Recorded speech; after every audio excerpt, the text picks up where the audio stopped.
Good evening, and welcome to the regularly scheduled February 4th, 2025 meeting of the San Luis Coastal Unified School District Board of Trustees.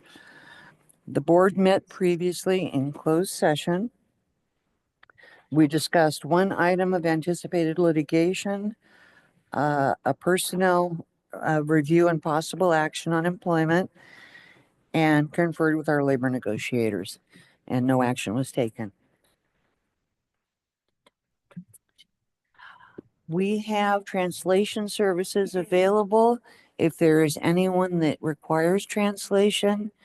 At the back of the room, we have headphones, and if you are joining us via Zoom, there is a little ball icon at the bottom of your screen. If you click on that, you'll be connected with translation services. Maria, are you with us? Sí, buenas noches, bienvenidos todos. Esta junta va a tener interpretación al español. Si quieren acceder a la presentación por Zoom en español, por favor, elijan el icono que tiene el globo terráqueo. Lo van a poder encontrar en la parte inferior, de la pantalla. Gracias. Thank you.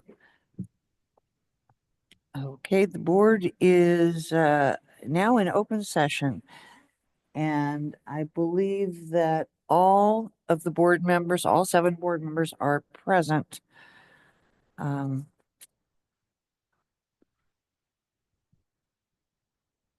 Do we have consensus on the order of business? We do? Okay. Then we move on to item 5.01, student representatives to the board. Morro Bay, please begin. Hello, everybody. My name is Zahir Segler. We have a slideshow for tonight. Okay, starting off, our Dance Fusion hosted Dance Beyond, which is a county-wide high school dance convention on Saturday, February 1st. The day included 3 classes of each student's choice: hip-hop, lyrical, or contemporary, dance taught by guest teachers from Cal Poly, Allen Hancock, and Klein Dance Studio. 73 students from area high schools attended, and it was very successful. The day ended with a showcase performance from all the dancers. Last week, we hosted the school-wide Poetry Out Loud competition, and the contestants blew us away. All MBHS students participated in Poetry Out Loud the week before in their English classes. Congratulations to Orion Ray, first place, Ashton Barnett Davis, second place, and Asa Viadotti, third place. Orion Ray will be representing MBHS in the county-wide competition on Saturday, February 8th. We did our ASB intramural volleyball tournament last week. It was so much fun, and even though the staff team won the championship game last Friday, we still were very excited for it. Last Friday, we held our Adam Sandler Day at school, and it was wonderful to see everyone dressed up and showing off their school spirit. It was super fun, and all the students were excited about it. And then so for some other campus events, Cal Poly Admissions is hosting their United by Excellence Love, Legacy, and Culture event on Friday, February 14th. And at this time, we have over a dozen MBHS students that will be lucky enough to attend. Last night, there was a screening of the film New Providence at the Bay Theater. An MBHS alumni of the class of 74, Jack Smith, produced the film about the final season of 6-on-6 girls basketball in the Midwest in 1993. The screening was a fundraiser for the Morro Bay High School girls basketball team, and it was well attended, and the donated amount was well over $1,200. So thank you for everyone who attended that event. The county mock trial competition kicked off on Saturday. MBHS is 2-0 so far, defeating both Slow High and Templeton High.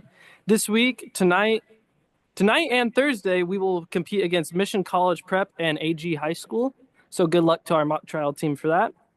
And some of our students in Interact Club attended the Take the Lead Leadership and Ethics seminar hosted by the Rotary of Atascadero on January 25th.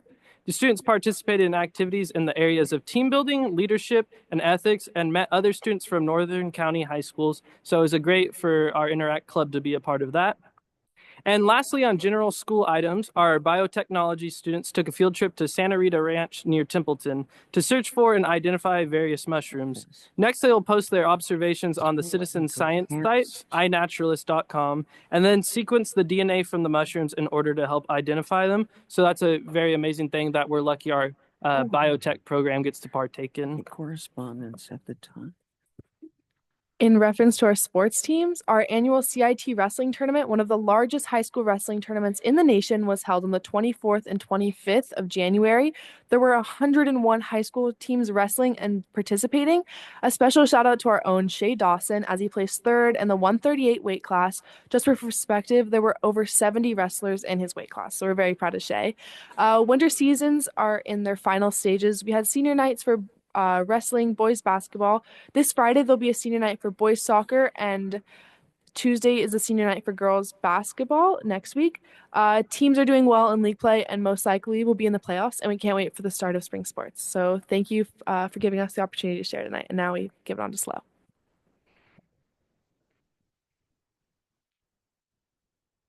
All right. Hello, everyone. Good evening. Thanks again for having me. I'm not your typical Linda Aguirre Rojas. I'm Leo DeTuris. I'm the vice president of SLO High Schools ASB. And yeah, I'm subbing in today for the presentation. Thank you all. All right. So first on the docket is the ASB activity. Primero en el docket es lo de ASB. Sorry. ASB's had a pretty busy week. ASB ha tenido una semana bastante ocupada. Sorry, yeah, good. Yeah.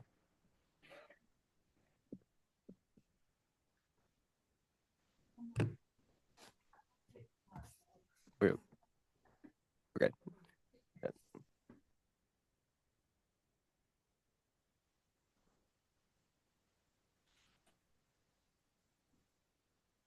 Okay. Yeah, ASB's had a pretty busy week this past week. We had our first rally of the second trimester, which involved bringing out a lot of the school sports teams and all that jazz. We announced our winter formal theme, which is going to be the Masquerade Ball. It's going to be on February 22nd. Tickets are going to go on sale next week, and it's a big thing for our sophomore class officers. We're very proud of them getting that ball rolling as well. ASB is also continuing our weekly lunchtime activities. As you can kind of see on the little slide there in the left, we had a basketball competition, pop shot, out in the commons. And next week, or today, sorry, this week, tomorrow, we're hosting an engineering challenge where kids can build popsicle sticks and Dixie cup towers, and we're going to be giving out prizes to see who do the best. So that is what we're doing at lunch. As well, at that last rally, we announced we are going to bring back Mock Rock. Very big announcement. It's an old event that ASB used to have. It's very important. And our wellness club is collaborating with ASB this year to bring it back as well. So we're all very happy about that. We had a bunch of teachers perform at the rally as well. There's some great videos out there. Our dance teacher, Mrs. Metler, dressed up in a Deadpool costume, and it was fantastic. So, all right. Next up as well, we also had Poetry Out Loud. We had Poetry Out Loud. It was just like Morro Bay. It was fantastic. We had lots of students compete from all grade levels. Ethan Diesta ended up coming out with the win. He's a fantastic student. If you had seen the performance, he did an absolutely amazing job. But we wanted to extend our thanks to anyone who participated. They all did amazing, and we're gonna be sending Ethan to hopefully compete with Orion and in the county competition. So yes, very successful, and with help from the Black and Gold Booster, it was a great event. We handed out a Kindle prize to our winner, and it's been growing in popularity year over year. It's become a really big event here at SLO High, and we're very proud of it. All right, next up, we have all of our sports, and so it's a very busy time in SLO High for sports, just around league before CIF starts. Tiger, yeah, it's been a lot of stuff happening. Girls soccer, for one, we're having a fantastic season. They just recently beat Rigetti and Paso Robles. They're going off to a strong start. And boys soccer as well defeated Rigetti. They tied Paso. They're also doing very good, and they have 2 games left in league for the rest of the season. Girls basketball is having a fantastic end of the league as well. They're, I believe, don't quote me on this, but they're either 22-4 or 21-4. They're undefeated in league. They're having an amazing job.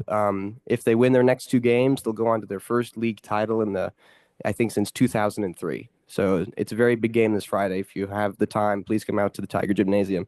It's a huge, huge game for girls basketball. I believe they're actually also playing right now down in the gym. So go Tigers. Boys basketball as well. Sadly lost to St. Joe's recently, but we can't be that mad because they're the, I think, 15th best team in the country. But we held our own, so we're very happy about that. And we also took down AG. It's the first time in a long time that Slow High was able to sweep the season series against AG. So we're all very proud of that. And as well, in terms of wrestling, boys wrestling recently defeated Lompoc in a dual meet, and our girls wrestling team went to Hollister, where Eve of Sarabia took 5th place, and her sister, Haley Sarabia, took 6th place in the tournament overall. Also very proud of them. And next week, I believe league play will wrap up for those two teams, and we'll be moving on to CIF brackets as well as for most of our other sports teams. So it's very, very great. And on the last note for sports, Winter Cheer finished up their season. They had, or not finished up, my apologies, had their senior night where they recognized Isaiah Escobedo and Liz Vargas, two of our amazing Winter Cheer athletes at a basketball game as well last Friday. So that is what our sports teams are up to, which is a lot. All right, and lastly, to end my presentation, we have a little bit about FFA, Future Farmers of America group. They've been doing a lot. They've been keeping busy. They had their annual January meeting, consisting of lots of bowling and busting langs as well, and they just started a new initiative called Green Hand Week in order to welcome all the freshmen at Slow High who are just starting a new ag class for the third trimester. The Green Hand Week involves participating in a scavenger hunt, dyeing your hands green, decorating cupcakes, and letting people make their mark by printing a poster. As well as tonight, as we speak, a multitude of students are participating in a sectional speaking competition, such as job interview preparation, prepared and extemporaneous public speaking, as well as impromptu competitions. So our FFA team is up to lots of good, and we all wish them lots of luck tonight. And that is the end of my presentation. I hope I didn't blow through it too fast, and thank you again for coming and letting me speak. Yeah.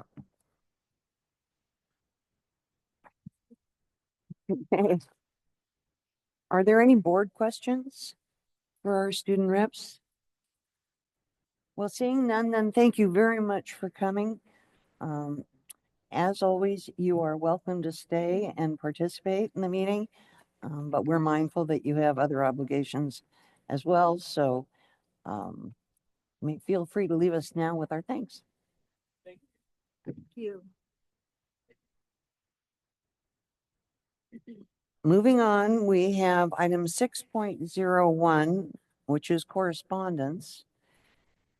At the time the agenda was printed, we had received 4 items of correspondence, one from Tamara Campbell regarding a lack of transparency for the January 22nd meeting. Apparently there was some difficulty with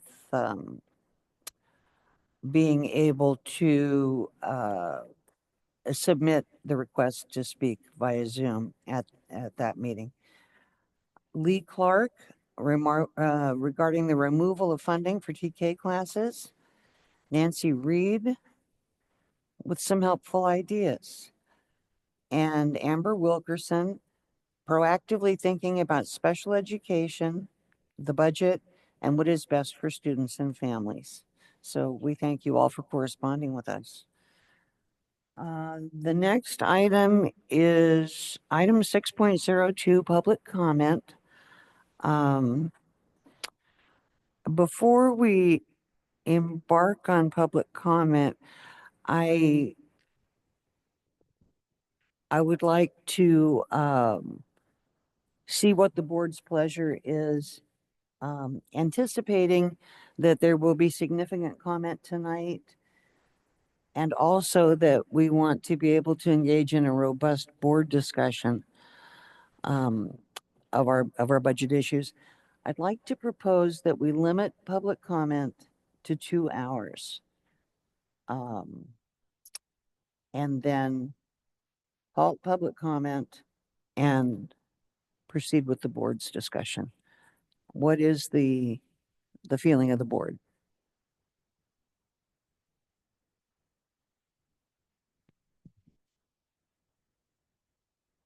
Mrs. Baldonado? No? Okay. Anyone? Mr. Unger?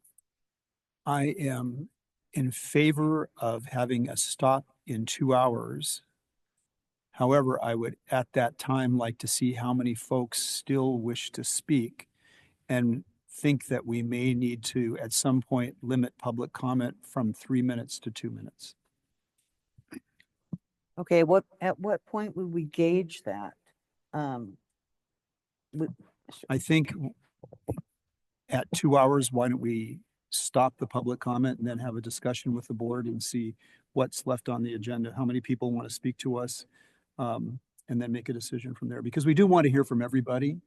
Yes, Um, so we'll go with 3 minutes up to the 2 hours and then right, reassess going forward with right. 2 And minutes. I think we would want to ask people, as usual, to try to make their comments Mhm. under 3 minutes if possible. And if they are repeating what other people say, if they could indicate that too, so that we can get a gauge of support for what different folks are saying.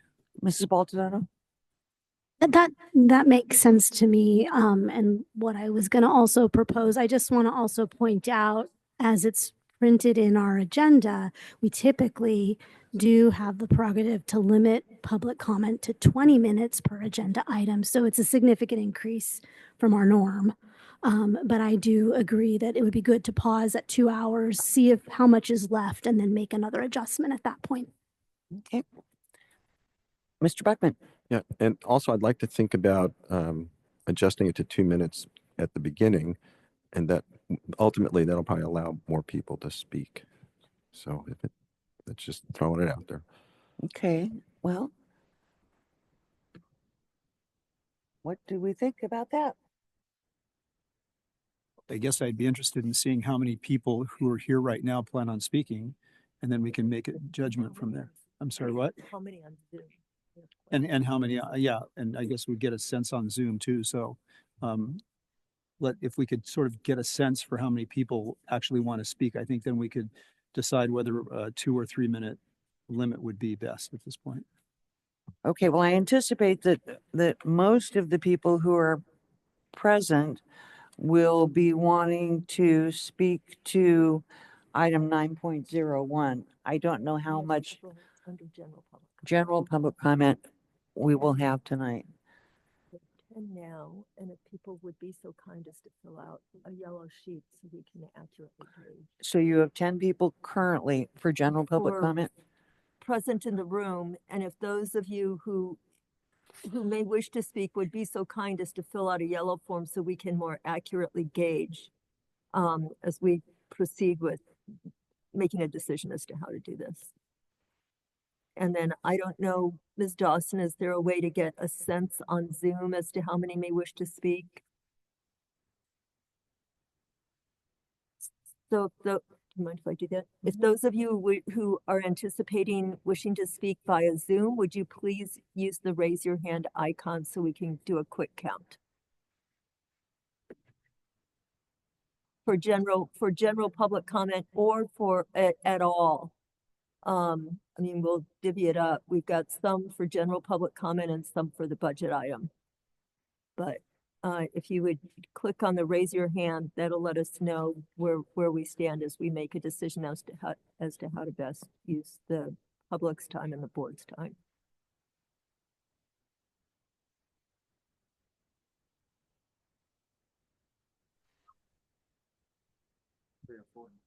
You count 3 or 4. 3 or 4 on Zoom. Okay. Okay, so we can probably do the 3 minutes and then reevaluate with these. Well, I guess I should say that. So I would suggest, based on the response that we have so far, that we could, as Mr. Unger stated, start with the 3 minutes and then evaluate it 2 hours and switch to 2 if that's the board's pleasure. Mr. Unger. Yeah, I have a clarifying question. So are we talking about general public comment for 2 hours or because we have general public comment and then we'll also want to have comment on item 9.01. So are we talking about a total of 2 hours for both of those? Okay, I am. Yes. I believe that's what Okay. we're proposing. great. Thank you. Okay, then that's what we'll do. before we begin public comment, I would like to let you know that we will be limiting our speakers, and we'll be really diligent about this, to 3 minutes.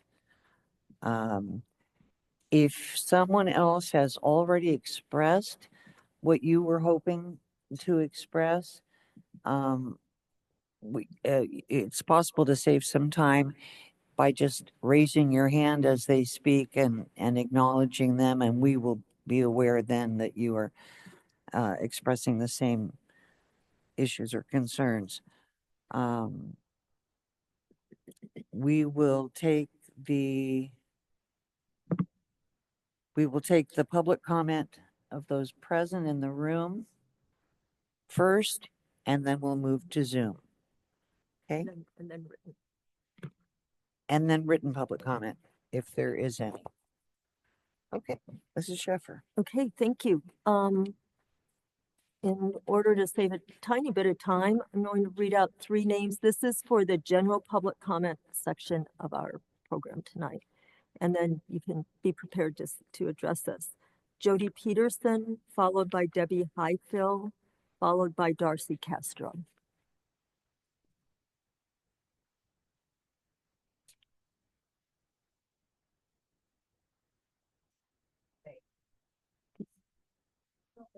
Yeah, the microphone needs to be turned on, please. We're getting, There we go. there you go. Okay, that's a little bit much. Sorry. Okay.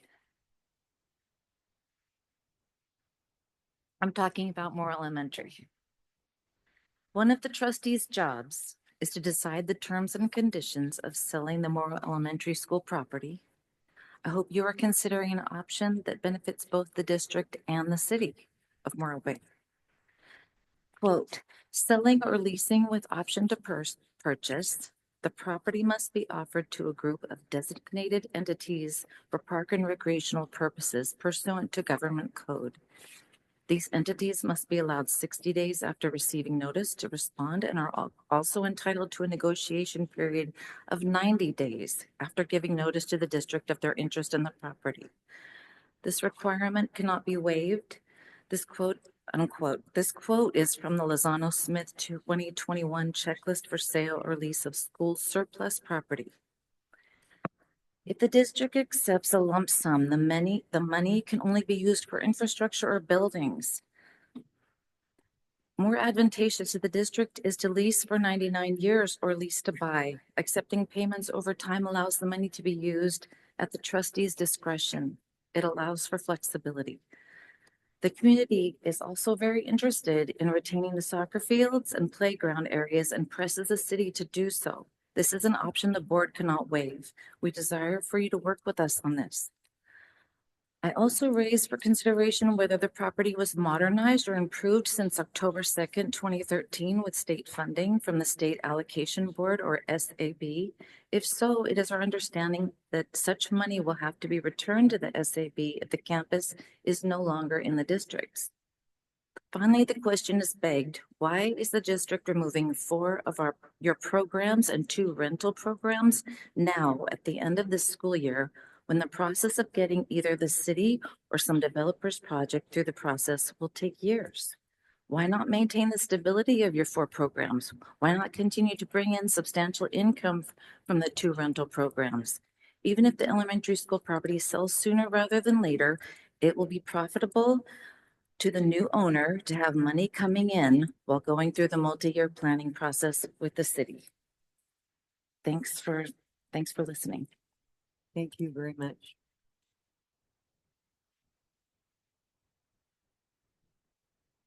I'm Debbie Highfill, a retired public school teacher, been in Morro Bay for over 20 years. I also would like to talk about having the city of Morro Bay have the property that now is called the Morro Elementary.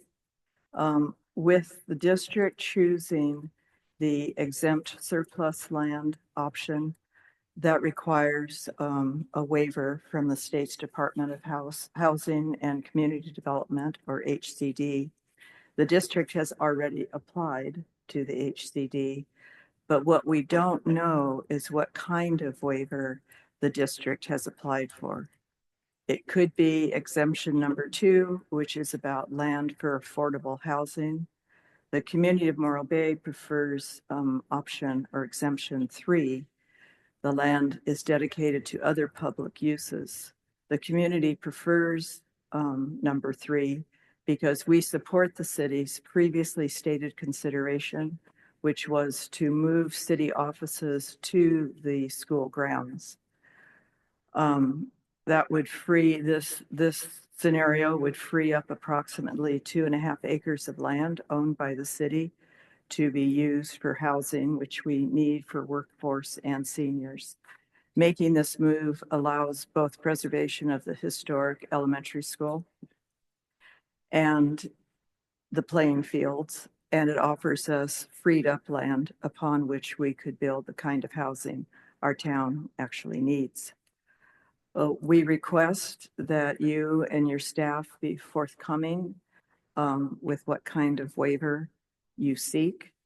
We desire to work with this, we desire for you to work with the city for mutual benefit, both now and in the future, as the district will seek to seek the support of Morro Bay voters for future bond measures. We have a very lively group of activists in Morro Bay, and we have successfully been the only city in the county to pass Measure L for the county library system. We also successfully passed an ordinance to prevent camping on the Embarcadero, and most recently, we passed a land use ordinance to bring voters into the battery storage process. We want to partner with you, and we want to have a cooperative relationship. Thank you. Thank you. Next is Darcy Castro, followed by Betty Winholtz, and then Tamara Campbell. I feel like I need a stepping stool. Okay. Good evening. Hello, my name is Darcy Castro, and I am a resident of Morro Bay, and I am also here to discuss concerns I have with the proposed sale of the Morro Bay Elementary site. You are a school board, and you're beholden to serving our community and the children in it. This is definitely not an investment property, but rather it was land that was clearly gifted to the city of Morro Bay. This land was sold for absolute pennies to create a school to the children of Morro Union Elementary School District. It was made possible by Morro Bay taxpayers, hard work, and support of the community. This was long before San Luis Coastal District acquired this property, and I do not find it unreasonable for citizens of Morro Bay to ask for transparency, due diligence, or forthcoming information, or being forthcoming with the information. Specifically in accordance with the Naylor Act, the community has not been informed as to whether an advisory committee of 7 to 11 people has been formed since the decision to sell the property, as outlined by the Lozano Smith legal firm. This is a required legal step before declaring a site as surplus, which I believe is already in the process. It seems disingenuous at best if a community or a committee has been retained from prior attempts to sell. This committee is supposed to be a diverse group of individuals that represent community interests and ensure transparency. The committee advises the school board as to whether a property is retained for public use or to be sold. This is an essential group to ensure due diligence and maintain public trust. It is also unclear as to whether the district notified the city of Morro Bay in writing to ensure the sale of this property that it does conform to the city's already adopted certified general plan, and then give the city the required 40-day allowance for reply. Additionally, no information, as far as I know, has been given as to whether the former property owners of Morro Bay Elementary site have been notified the 60 days in advance to facilitate a meeting of resolution. This is also a requirement.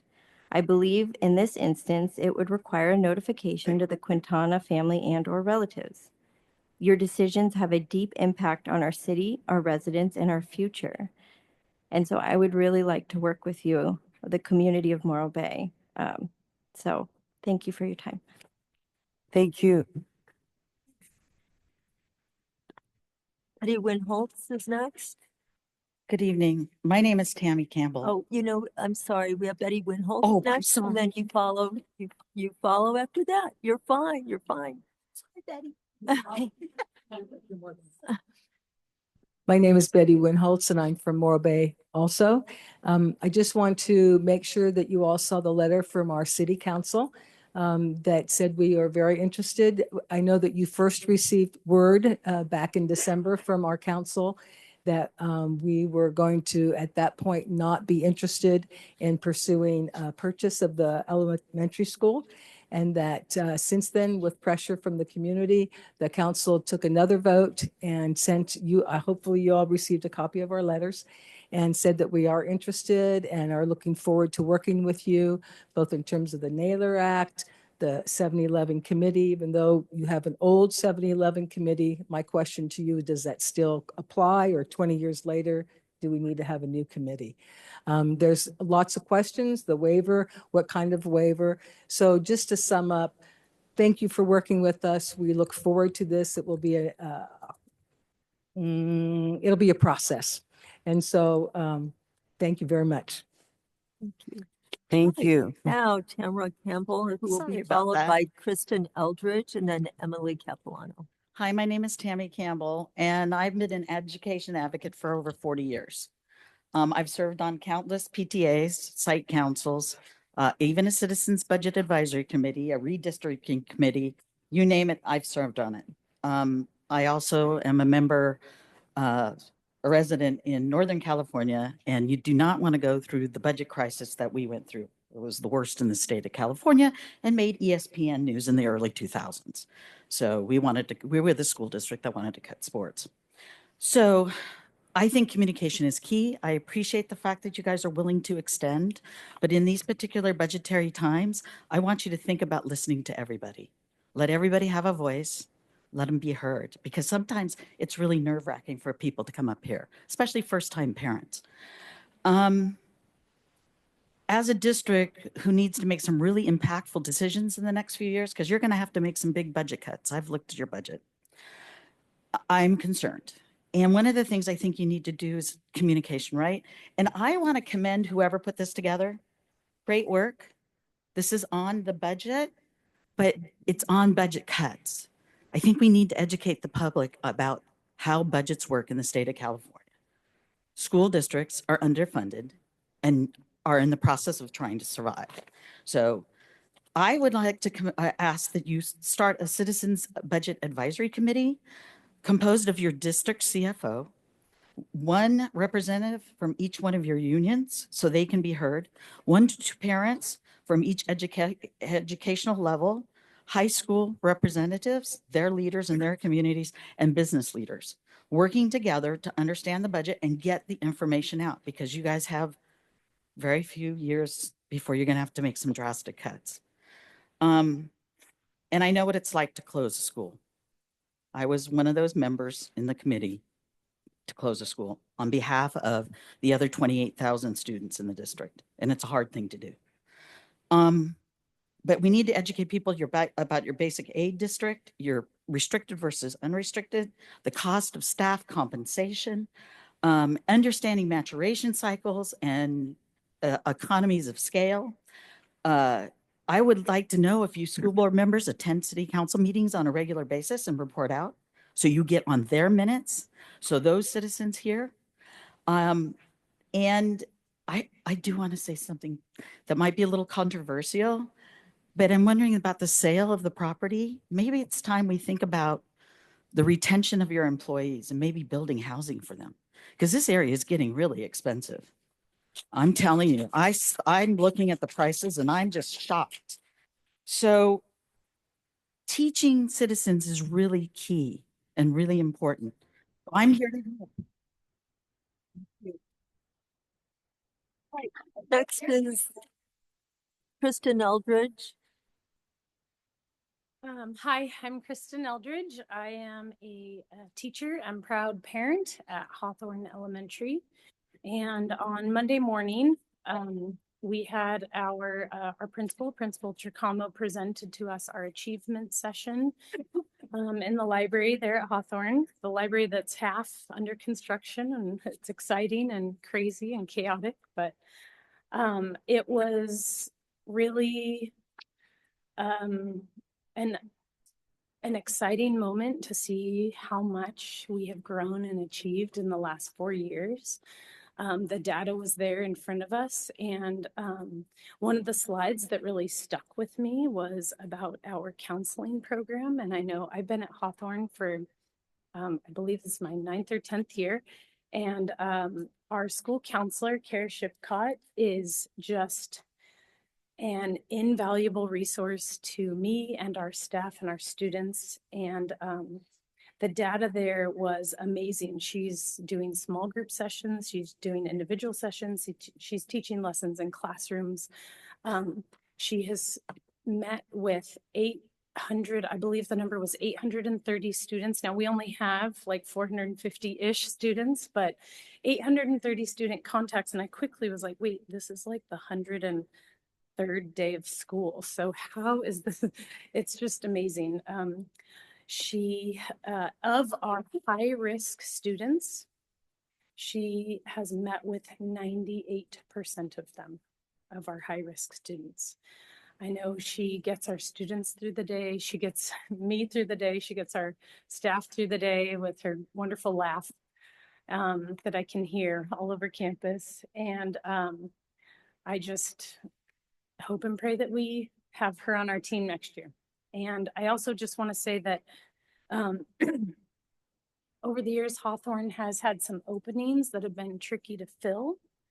And recently we got to bring on Coach McCulley into our PE program. And when I see these cuts, I think about him because he's new. He moved hundreds of miles away to come to San Luis Obispo, where the cost of living is challenging. And we're so grateful to finally have like somebody that's like all in and part of our team. And again, just these are people behind these numbers. I know your job is really hard, but I just want to speak on their behalf. Thank you. Thank you. Emily Capilano.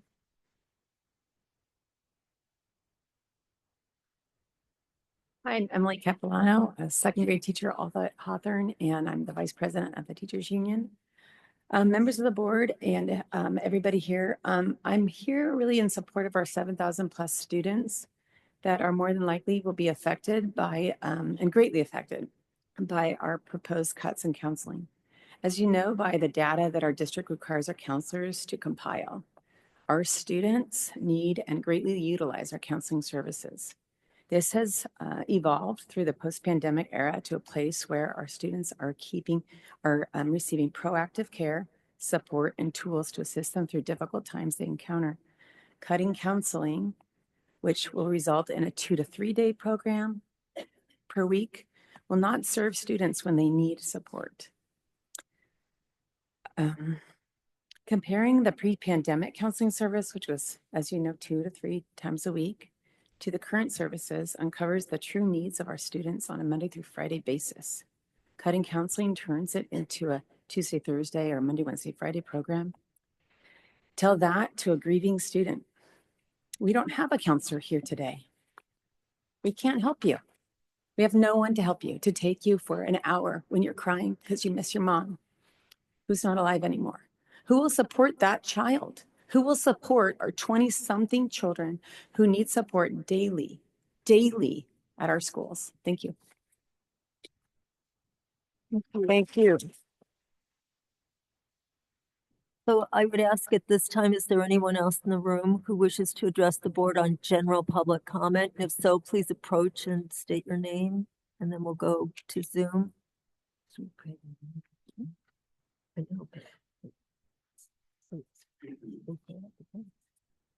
So good evening, board and cabinet. My name is Elizabeth Abisher, and I am the EL specialist at C.L. Smith Elementary. I want to thank you for listening to all of our public comment, and I recognize that you are going to be making very difficult decisions that will impact our community and our students profoundly. I am glad to know that you plan to offer TK to our youngest students. And I request that you are mindful of our families who may not have the opportunity or courage to speak up about their needs. At our last staff meeting, our principal informed us that registration for TK will be first come, first serve in an online format in the first week of March. While this may seem fair, it is not equitable. This approach to registration will likely exclude many of our socioeconomically disadvantaged families. It will, and our English learner families and families in transition who are not aware of this early registration date. When our principal informed us of this at C.L. Smith, we all were kind of surprised and disappointed, and we agreed that we as a staff would make efforts to reach out to our socioeconomically disadvantaged families that we know have incoming TK students. However, we will likely miss some of them, many of them. In addition, we most certainly will have vulnerable families in transition who will move into our neighborhoods during the summer or just before the school year. These are the students who most need the benefit of early education. They should not be turned away because they were not able to register first come, first serve. This form 7 months before the start of the school year. This has also been the case with summer experience. Families should be signing up now for summer experience, which is often tricky for our socioeconomically disadvantaged families. In the past, the district has prioritized these families for the programs like TK and summer experience. When my children were of preschool age, it was my understanding that the district had a policy that there was an income threshold, and the families who really needed that service were prioritized. Especially if there are any kinds of cuts and TK is not fully implemented, I recommend that the process of being first come, first serve be analyzed, and really we prioritize the students who really need these services. Our district's greatest goal and challenge, which I strongly affirm, is to narrow the achievement gap for our socioeconomically disadvantaged students. And in order to meet that goal, our district must make steps to provide equitable access to TK and summer experience for these families. This could be reaching out specifically. Thank you. Okay. So I'm just saying, make it a priority. Okay, is there anyone else present in the room? Okay, I'd like to, okay, just keep in mind that, for people who want to speak later on, we're. Yep. Hi, Tim Jouet. My daughter graduated from San Luis High School last year. I'm actually glad she survived public school. That's not a joke. Anyways, maybe I missed it earlier. Maybe acknowledge that it's Black History Month. I could have missed that. I'm not going to stay around for the budget talk.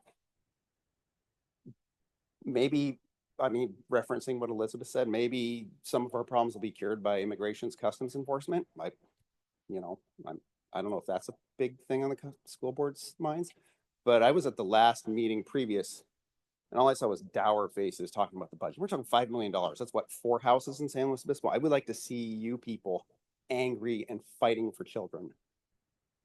Not how do we cut $5 million from the budget?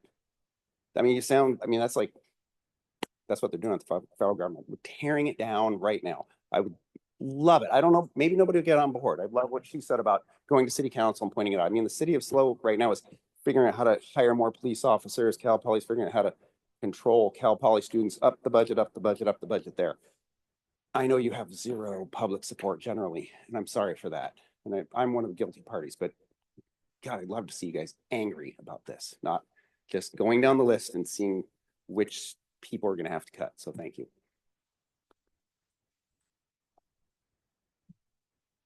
Yeah.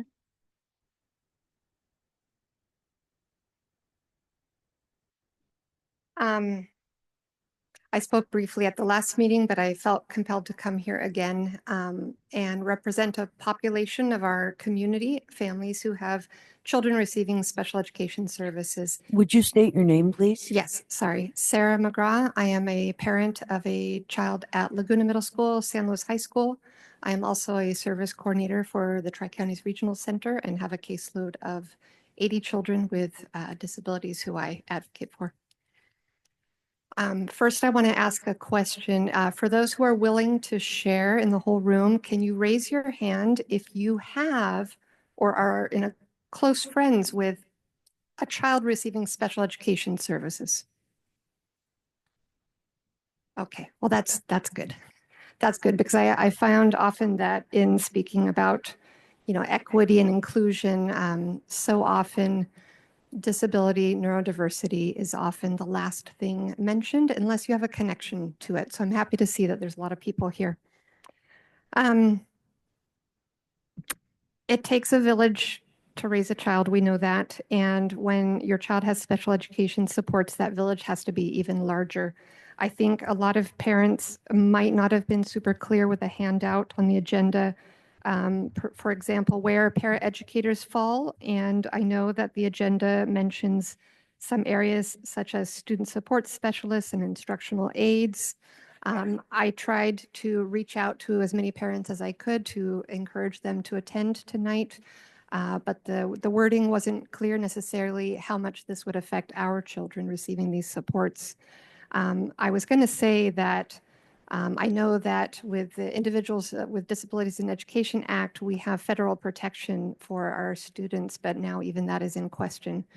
And I'm kind of exhausted, and this isn't the most eloquent thing I've ever written.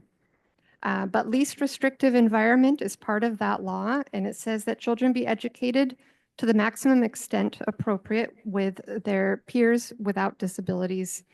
And that special classes, separate schools, or other removal of children from their regular education environment occur only when the severity of the handicap is such that education in a regular class could not be achieved. My fear is that the supports that my child and other children receive to be part of their larger school community might get looked at too carefully and cut and narrowed down, and children might be asked, or children might be put into the classrooms and environments where budget-wise and staff-wise it makes the most sense economically for the school.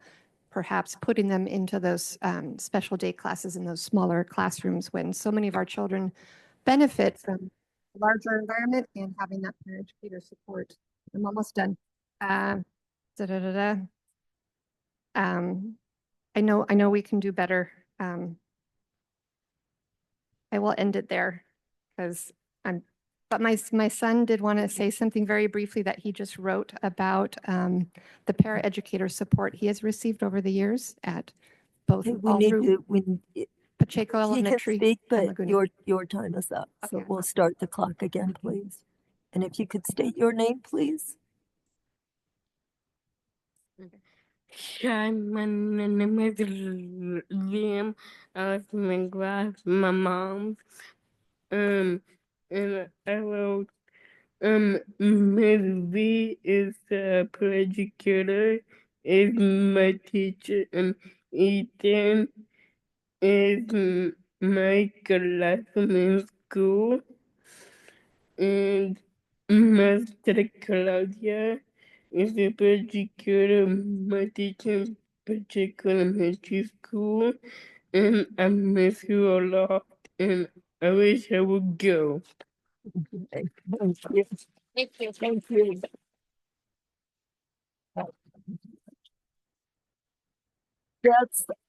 Is there anyone else in the room who wishes to speak on general comment? Okay, would you state your name, please, at the microphone? Hi, my name is Rita Rodriguez, and I'm a second grade teacher at Hawthorne Elementary. Thank you for your time. And I know that in the next several weeks, the next several days, you're going to be faced with making very difficult decisions that I have absolutely no envy for having to make. The purpose of my message is to reinforce the concept that our school district is based upon people. In the budget, the term personnel is mentioned. We, in turn, are serving people. It's about people, not just personnel. What I want to remind everyone is that personnel is made up of people, the very people who work with the students and families of San Luis Obispo. Those people include an EL instructional aide who has the gift of being able to connect with students from preschool all the way to high school. I've seen her in action. Counselors who serve all students who have either faced or are now facing trauma. The numbers of children facing trauma only increase. They haven't decreased, and our counselors are doing their work. Teachers who have purposely relocated to San Luis Obispo to work for San Luis Coastal, to teach and to have purchased, and they purchased homes that they may no longer be able to afford, that they may no longer be able to stay here in San Luis Obispo. Teachers who have special education professionals with ever increasing responsibilities with lessening resources, less people. Teachers who are new to the profession and bring with them the knowledge and the energy that inspires students. Those are going to be some of the first people to be cut, unfortunately. There is no winning in this scenario. No program is of more value than another. I want to make that personally clear. Instead, with the level of these budget cuts, district employees, our district, and most importantly, our students will ultimately be facing the burden. We're all going to lose. We're going to lose talented people. Our children are going to lose teachers. They're going to lose counselors. I know there's no magic pot of money, but it needs to be very deliberately thought out and decided how it's going to be proceeded upon. Thank you. Thank you. Right. Anyone else? Okay, then, Ms. Dawson, can you tell us if there's anyone on Zoom for general public comment? Okay, then I do, oh, okay. Carolyn Coda? Coda? Hello, my name is Caroline Cotta, and I'm a sixth grade teacher at Los Osos Middle School and secretary of San Luis Coastal Teachers Association. I'm speaking tonight to tell you about the students in my advisory class. The following names I have fictionalized. John's dad died suddenly less than a year ago. Isabella and Shivam have expressed fear about current federal immigration policies. Amy's grandma is dying. Shayla is questioning their gender identity. Miles is experiencing bullying due in part to his ADHD. Francis is in foster care. Candace's parents recently divorced, leading to substance abuse that she witnessed at home. Scarlett experienced severe trauma with her mother as a child who's no longer in her life. Lulu had a restraining order against her dad until his death a year and a half ago. Emily's parents divorced, and I just found out yesterday her counselor connected her with a social worker, and they're going to family court due to something her dad has done since. Zakira's mom is unhoused, addicted to drugs, and her father doesn't believe she should get an education, that she should be home to cook and clean for him. These stories represent 50% of one class and what I have learned about them outside of counseling. The reality is there's a lot more that our students are coping with even than that. These are 11 and 12-year-olds. Counselors are critical to the emotional and academic success of students. Cutting counselors removes the opportunity for students to access their education. Their work is critical, and I ask you to seriously consider the immense impact of cutting counselors, especially from our neediest students. Speaking of which, earlier this year, during the presentation to the board regarding test scores, a board member asked why Teach Elementary scores are so much higher than the other elementary scores. The reality is that Teach is not accessible to the students I mentioned. These students cannot fundraise the required $1,000 a year for field trips. They do not have families and resources that can support the many projects that must be completed at home. Teach has high scores because it segregates our most privileged students from our most disadvantaged. It's a private school funded by public dollars. Our students who are furthest from justice deserve access to our best resources, and our counselors are critical to their well-being and academic success. Thank you.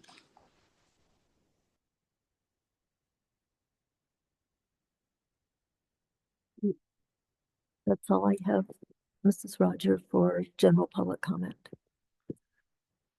Okay, thank you very much. Then we'll move on to item 7.01, the business and budget update. Mr. Pinkerton. Yeah, just a few items. It's been a busy few weeks, as you can imagine.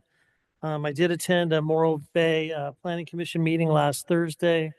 The point of that was for the city to talk to the community about the process of development at Morro Elementary. And kudos to Erland Singwald, the community development director. He did a great job, laid that out. I've shared that with the board. So it was just it was a good time to kind of hear from the city in terms of how, the process for that property. It's been an interesting couple of weeks, I would say, for us up here. Dr. Prater put together some public forums, right, both with staff as well as public. And I think the first meeting, staff for an hour, and then the public for maybe 5 to 6 hours, and then again the following Wednesday, another robust dialogue. So, as much as it was kind of like, wow, how is this going to go? It was really critical for us to hear. I think to give people a voice, and we didn't have a time limit and didn't do anything else. Just listen to people right through that process. Both staff and community. So a lot of that is the things we took in as we tried to figure out our plans, and we'll talk a little bit about the night tonight. But I think it was a great thing for us to do, and to have those meetings on the coast and the city, and to really open that up for the public to again voice their concerns with us and the things that we were discussing. Outside of that, man, President Trump is really, it's been an interesting few weeks, right? In terms of from public education employees, from ICE concerns to budgetary concerns to, all types of things. We had a group that was from across the nation come and talk to us, talk to our food service director, Aaron Primer, because we have a great program. If you didn't know, our food service in San Luis Coastal is absolutely fantastic, and Aaron does a great job. And so, literally in the middle of that meeting, there was all of a sudden we weren't going to necessarily maybe get federal dollars for food service anymore, and so just kind of a roller coaster, right? In terms of and all these people in the audience and that she was speaking to, but it's to say it's an interesting time, right? And so we do feel that we're trying not to get bogged down in the all the different things that happen, right? But really trying to focus on, what does this really mean? What impacts will it have? Some of it we won't know for several months, right? But we'll trying to do what we can for kids, in the meantime, and help them to, especially some of the things that have come through. So I just wanted you to know that we are taking those in, listening, hearing from our kids, their families. We had a great immigration forum recently that Shimasha can talk to you about, but that was kind of talked a little bit about then with I went to a capital advisors budget kind of update, state budget, and that was an interesting dynamic. So oftentimes we kind of hear from the after the governor's budget in January what's happening, what's going on with the state budget. So a lot of unknowns right now, and particularly because of the LA wildfires. So how is the state going to use dollars? And several schools burned down. Right. So in terms of helping them and other districts taking on more kids. So it'll be interesting to see the funding that may go towards that issue, and as it should. So we'll see how that all unfolds as we go through. Yet another item that came through, Dr. Prater was at the superintendent's get together, and one of our partners that helps us sell our bonds when we go out for bond sales, we actually have a group that assists us with that process. And they informed us of the fact that he was talking, the president's talking about getting rid of interest-free government bond sales. So that's how we sell our bonds and get money to fix up our schools. And so it's a crazy time, right? So everything we're dealing with here, on top of it, all those other things going on. So it's been a trying month. There's a lot happening, right? All that said, I can't overemphasize how important those public forums were to hear from everybody. And I think all of us were impacted by all the things we heard through that time period. Thank you. 7.02 Educational Services Update, Mrs. Yamashita. Yeah, good evening, board and community members. Lots of exciting celebrations for our school district to share. Mr. Pinkerton mentioned the fantastic immigration forum. Congratulations and hats off to Pacheco Panthers over there, and Mr. Huizar and our lots of community partners involved to help support families and get information out in a timely fashion. And also hats off and thank you to our SLCEF, our foundation. Christine Robertson and the team have been busy. We had the opportunity to go to the REACH Ideas and Action Summit in Santa Barbara. REACH is a nonprofit organization focused on economic development, and their three words are jobs, people, and homes. And it's how to build a better future for all of our young families on the Central Coast. And we heard some really interesting connected ideas, and I know board members, many of you were there. Thank you for your time.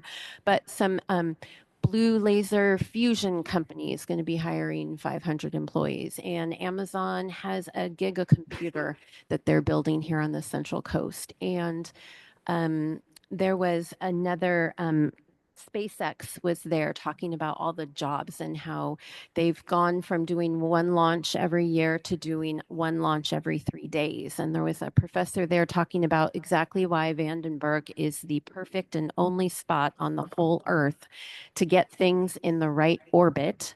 Apparently, there's some special orbit that things have to be in to be an effective satellite for communication, and Vandenberg is the best place to get them up in the sky. Anyways, there was lots of interesting information about job creation and related to our CTE career pathways. So that was super exciting. Also, the foundation helps support our Elementary Athletics for Achievement program, and we just kicked off our winter tournament. So thank you, Mr. Angel and Stephanie Shepard, for helping lead and guide that work. We had boys, it's boys basketball and girls soccer, and they'll be going for another 2 weeks on Fridays at Laguna if you want to check it out.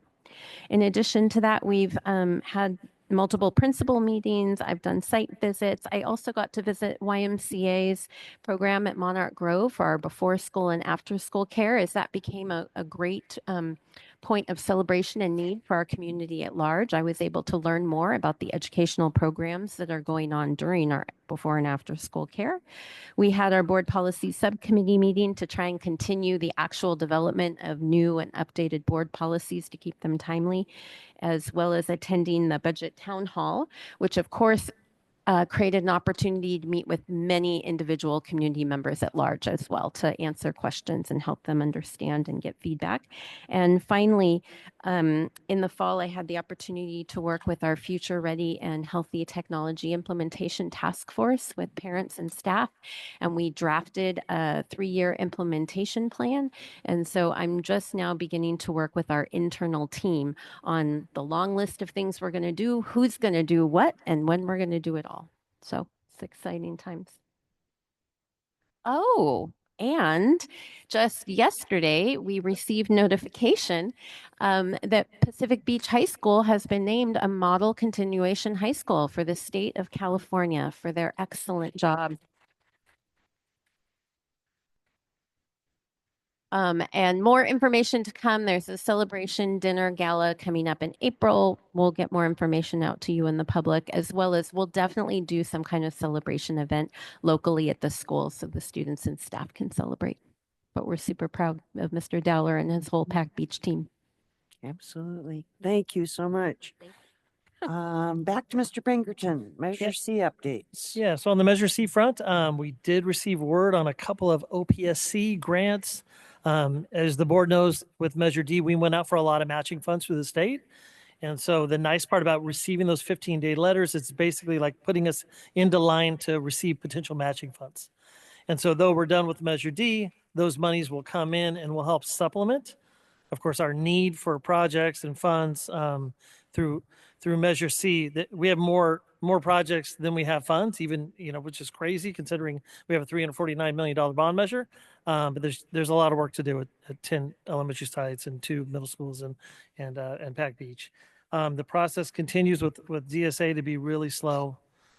Structural analysis, it just seems these projects that were taking, a year to get through DSA are now a year and 6 months. So we're plugging along. I can't, kudos to the staffs that are waiting and dealing with construction at their sites and those types of things.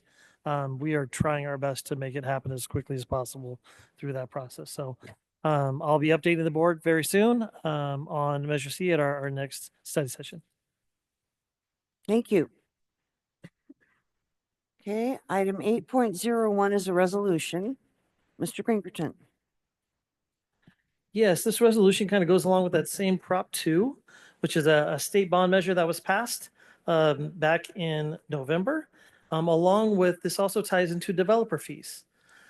So this resolution, if the board passes it tonight, allows the school district, because we have a facility master plan, we have a deferred maintenance plan, all of the things that we're supposed to have in line to be able to receive those Prop 2 dollars. What that also does is it allows us to continue to collect developer fees like we have in the past. And so when somebody goes to build at a property, they have to basically pay school fees before they can start their building permit. There was a law that passed that started in January that for school districts, basically to collect developer fees, it was going to happen potentially after building, right? But because of the fact that we have those things in place that go along with Prop 2, we're able to continue our same process that we've been doing in the past of collecting those fees prior. So tonight's resolution kind of goes along twofold, right? It helps us with our Prop 2 and getting in line for Prop 2 dollars, because the board's basically saying that we have these things in place. It also helps us with that developer fee concern as well. We've actually notified the agencies in terms of having these things in line. And so tonight's resolution just supports that. Okay, bringing it back to the board, is there any discussion? Oh, going to the public, I guess, first. Does anyone have discussion on this resolution?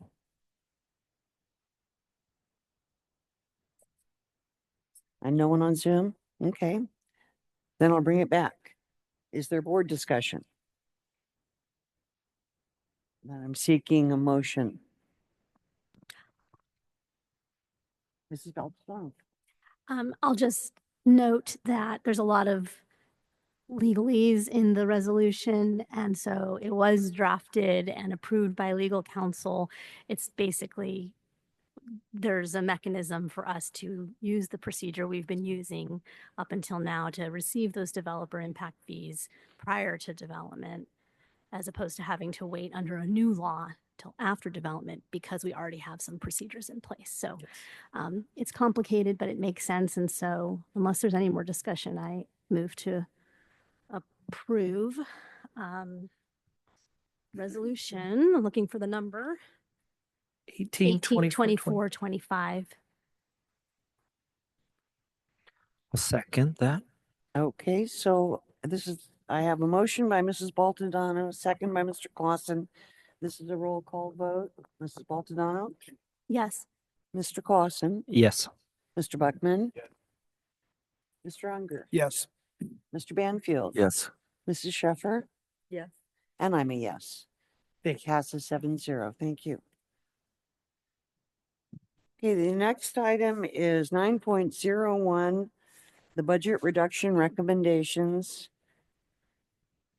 And this is a presentation by Dr. Crater and Mr. Pinkerton. Okay. And Mrs. Yamashita. Okay.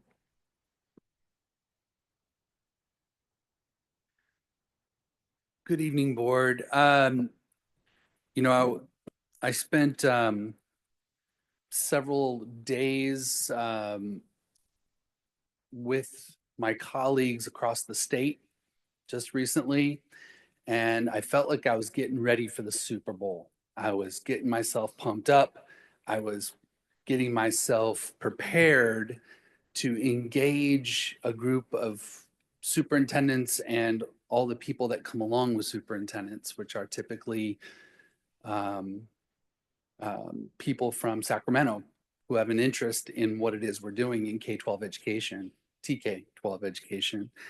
And so when I went there, I was part of some presentations, but more important than anything, I was there to try and figure out how to acquire funding, additional funding for our district. That was my mission. That was my interest. And I found several people with sympathy who are in similar situations that I'm in, that we're in. And simultaneously, I'm sitting in a room with 150 people, and the Santa Monica Malibu superintendent speaks about the fires in LA and how the Palisades families were lining up in his district trying to get in. Well, he's a basic aid district like us. And so a few hundred people, parents, want to enroll their children in his district with no funding. In addition, they have the same issue as we do regarding TK. And so he was expressing, not only was he in the governor's office a couple weeks ago pleading for payment for the new families enrolling their children in the district that they didn't budget for. And the answer was an unequivocal no. And so it took the air out of the room. It was really difficult because the tenor in and across the state is a divisive one, as you can imagine. So what I lean in on at this point, after speaking to dozens and dozens of people, is that because I am someone who likes to build things and create systems and structures for kids, I know I need a revenue stream. So we met, Mr. Pinkerton and I met with Tom Jones, Eric Daniels from PG&E, and we talked about PG&E funding for when the plant becomes operational or continues to be operational. And he made it clear to us that the best pathway for achieving that is through a legislative process. And so the very place I'm going to try and acquire TK funding for basic aid for our district, and by way of that, other basic aid districts, is the same location that I need to go to get a legislative intervention for the continuation of the Diablo Canyon nuclear power plant. It's a very interesting time that we live in. And of course, while I'm there, people were getting up constantly looking at their phones because day in, day out, it was something just changed. Federal funds just got frozen, immigration, ICE agents everywhere. I mean, it's quite a time to be alive in our field. So let me start by saying there's nothing about this that's in front of you that I like. Not a single thing. Nothing about it is good. Everything about this tonight is the result of our lifeline, our lifeblood, which is funding. And so when the COVID dollars came, we saw and recognized the need, and we matched that need with support. And meanwhile, as all of you know, the state legislature decided not to fund TK programming for basic aid districts. So it was a double hit. And as all of you know, the SB 1090 funds expire next year. So we have some challenges in front of us. They're not insurmountable, but they're challenges nonetheless. And I'm an optimist. I think we're going to get that funding somehow, some way. Now, with that said, what brings us here tonight is to talk about pulling back, not eliminating completely, but pulling back on the things we added with the one-time dollars the ESSER funds. This is what you see here tonight are the things, some of the things we added back. Many of the things we added are not on this list. And to make those decisions and to try and ferret this out has been quite an incredible challenge. I'll reiterate, there's nothing good about this.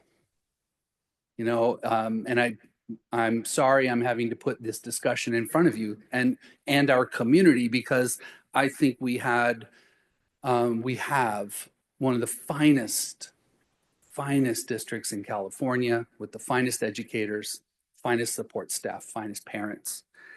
And I do not take that for granted. This is a challenge, and we are here tonight to try and address that challenge in the best way possible.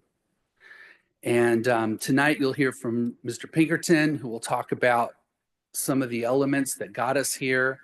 And Ms. Yamashita will talk as well about some of the creative ways we think we can make the best out of a rotten situation. So I just want to say thank you for being willing to engage in this discussion and make these very difficult choices that I know are right before you. Addressing the structural deficit is key, because we can't do anything unless we address that. Once we address it, then we can find a way to reconstruct and rebuild in a sustainable way. Thank you.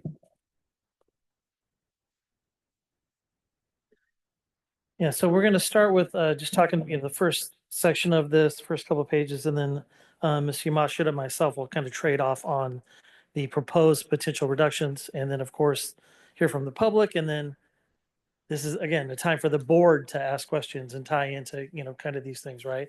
The board didn't get a lot of time to speak at our last board meeting. So hopefully this is a good time for you to hear what we have to say and engage in that conversation. So again, just to kind of start, as somebody brought up, hey, inform the public. What do we do, right? How does this work as a basic aid school district? So you've heard me say this probably at every budget presentation that we go through. So sorry for repeating it again, but again, we're a basic aid school district. So figure of a water glass, right? Property taxes for most school districts that are state funded, their property taxes fill the glass up about halfway, and then the state fills the glass, right? That's a LCFF school district. In San Luis Coastal, we're a basic aid school district, right? So our property taxes fill the glass. We don't get any state aid. Now, for San Luis Coastal, our glass overflows a little bit, right?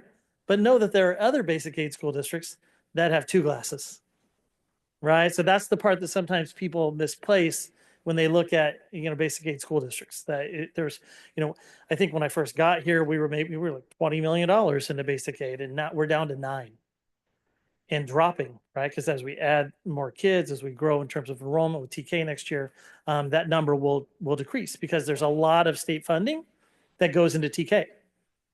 So they have class sizes of 10 to 20 to 2, right? Extra special funding to make that happen next year. So a lot of those things. So again, we're getting closer to a state funded level. And so when we look at the types of services, programs we have, we're getting closer to what our neighbors have, right? And that's something that's very different from us. We've always prided ourselves on paying our people the best, having the best programs, having all of those things in place, right? So when you look at our overall spending, as somebody said, we are a people business. Yes, we serve people and we are people. So most of our budget is spent on people. Now, you can't look at the overall personnel cost based on expenditures, right? Because we're $5 million over in expenditures. So normally you take that amount that we look at personnel costs and you apply that to our revenue stream. How much are we spending on people compared to the money that we're taking in? And so for us, we're at about 87.8%. Okay, healthy is down below 85%. And so we've kind of got there. The last time this happened to us, I was actually in HR, in human resources for the school district. So it was about 10 years ago that we went through this process the last time. So you'll see it's a little funky because you have the stirs back and forth. Ms. Rogers kind of pointed that out to me, I believe yesterday, but STRS is kind of weird. They want to take credit for the money they give teachers in retirement. So they give us money and then they make us put it in the budget. It takes out. So it really doesn't equate to anything. But you'll kind of see most of our funding, of course, is property taxes.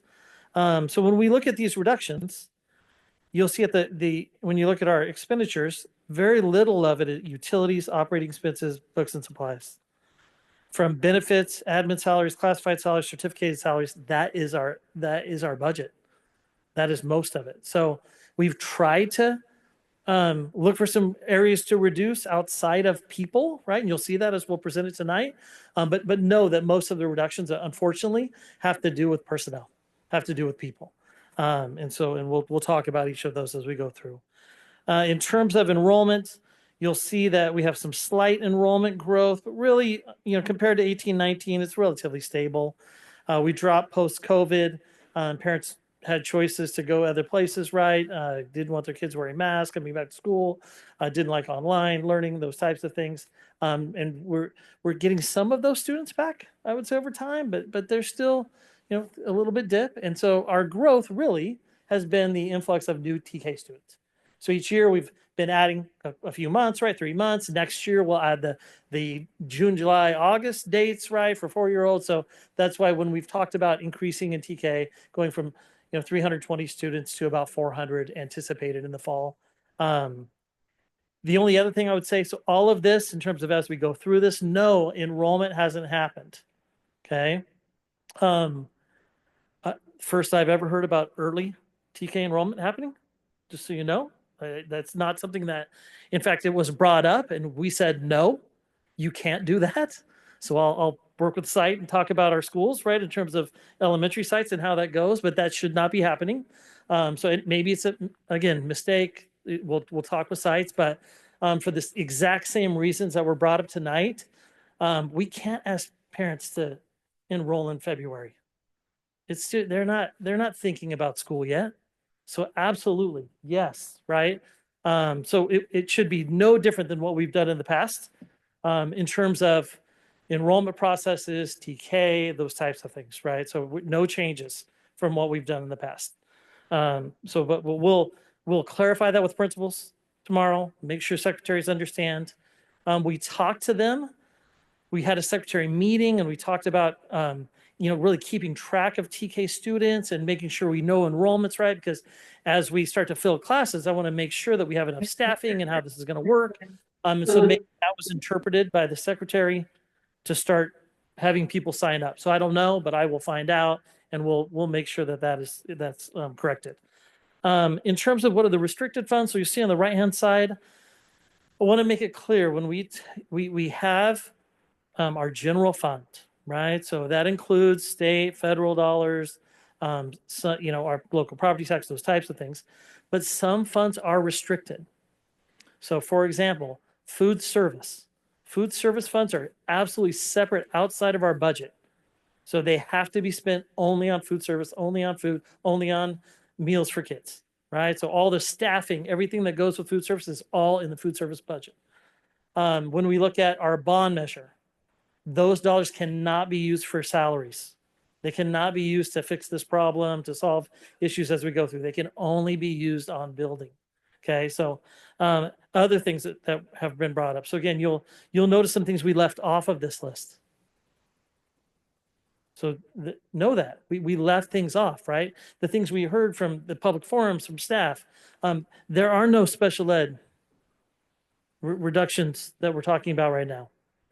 The only things we've talked about in terms of special education is trying to contain the growth of the program, right? So just know that. So we have a maintenance of effort requirement. We actually can't reduce the amount we spend on special ed. You have to spend $1 more than you spent the year before. Okay, so are there some process things we need to look at, procedures with special education and aids allocations and teachers and class size? Yeah, absolutely. And those are things that Ms. Yamashita we've met with Mrs. Gold every week for the past 3 weeks, just discussing what that would look like and ways that we can go through that process.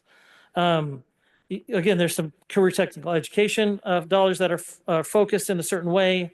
Our ELOPE funds can only be used for the before and after school care, right? We also tie it into our TK program, as well as it's a mandatory 30 days extended school year for kids.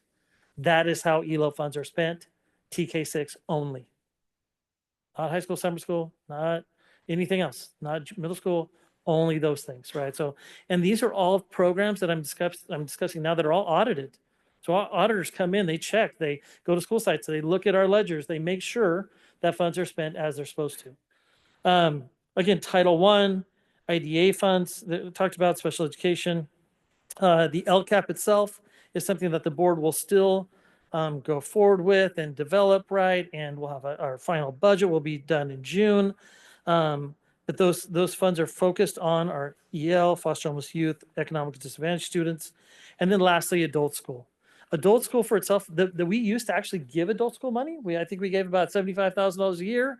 Had some great questions from board members about adult school. But that is basically a self-funded program. So because of such huge interest with parent participation, which actually charges, they actually pay for themselves, right? So, and a lot of the other adult school programs benefit from those funds that they receive, right? So our GED program and other things like that. So they're separate from that general fund that we're discussing, and that's where the structural deficit lies. On the next page, you'll see a section that just kind of outlines how COVID funds were spent. So back in 2002 or 2022, the board approved a COVID funded spending plan. And basically the items that I've listed here, those are the things that the board approved for us, how we're going to spend our COVID dollars, right? And man, did we spend them well, right? We developed a great MTSS systems. We had a counselor on special assignment at the district office that worked with counselors.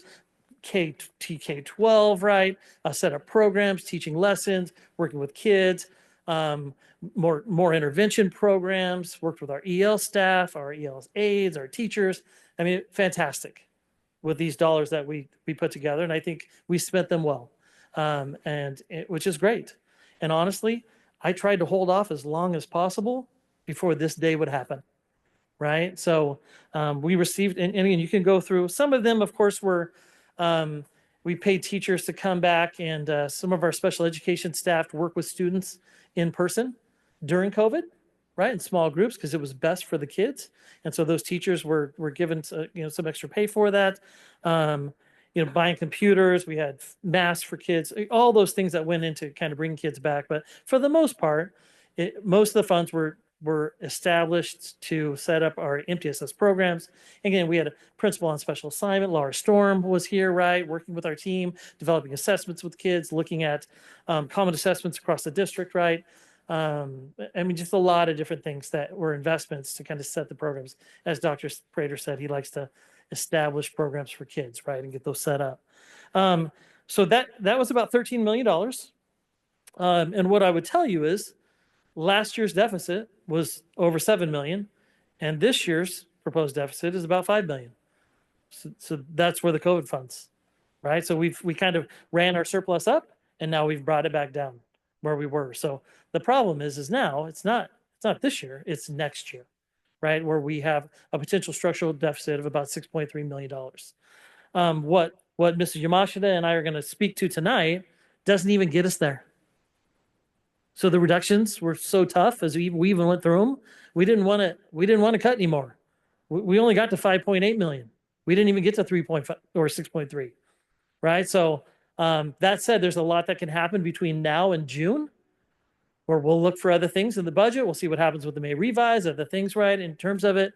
But this was, again, as Dr. Prater said, this was about as tough as it gets in terms of going through and trying to have to recommend reductions and how to do that.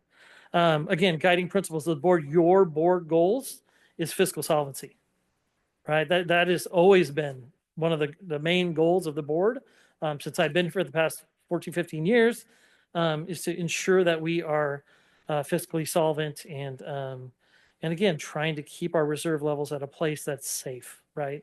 Should something bad happen. So again, some guiding principles we talked about. So again, returning closer to pre-pandemic levels, trying to preserve as much as we can of student-centered priority programs, Ms. Yamashita will talk about those as we go through them, and then maximize the impact of programs that reach the greatest number of students. So all of those things tie into what we thought about, right, as we try to make reductions as we go through this. So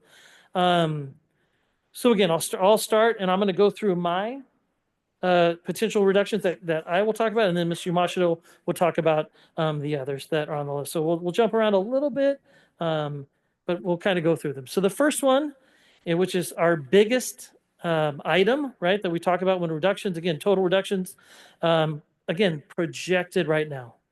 We don't know for sure what's going to happen with property taxes, where it will end, but again, based on our conservative projections, this is about where we feel like we're going to fall in terms of next year. It gets even worse the following year.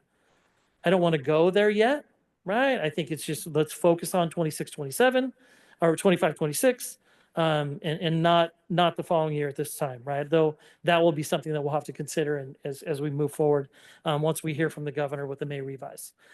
So again, most of our personnel expense is classroom teachers, as it should be.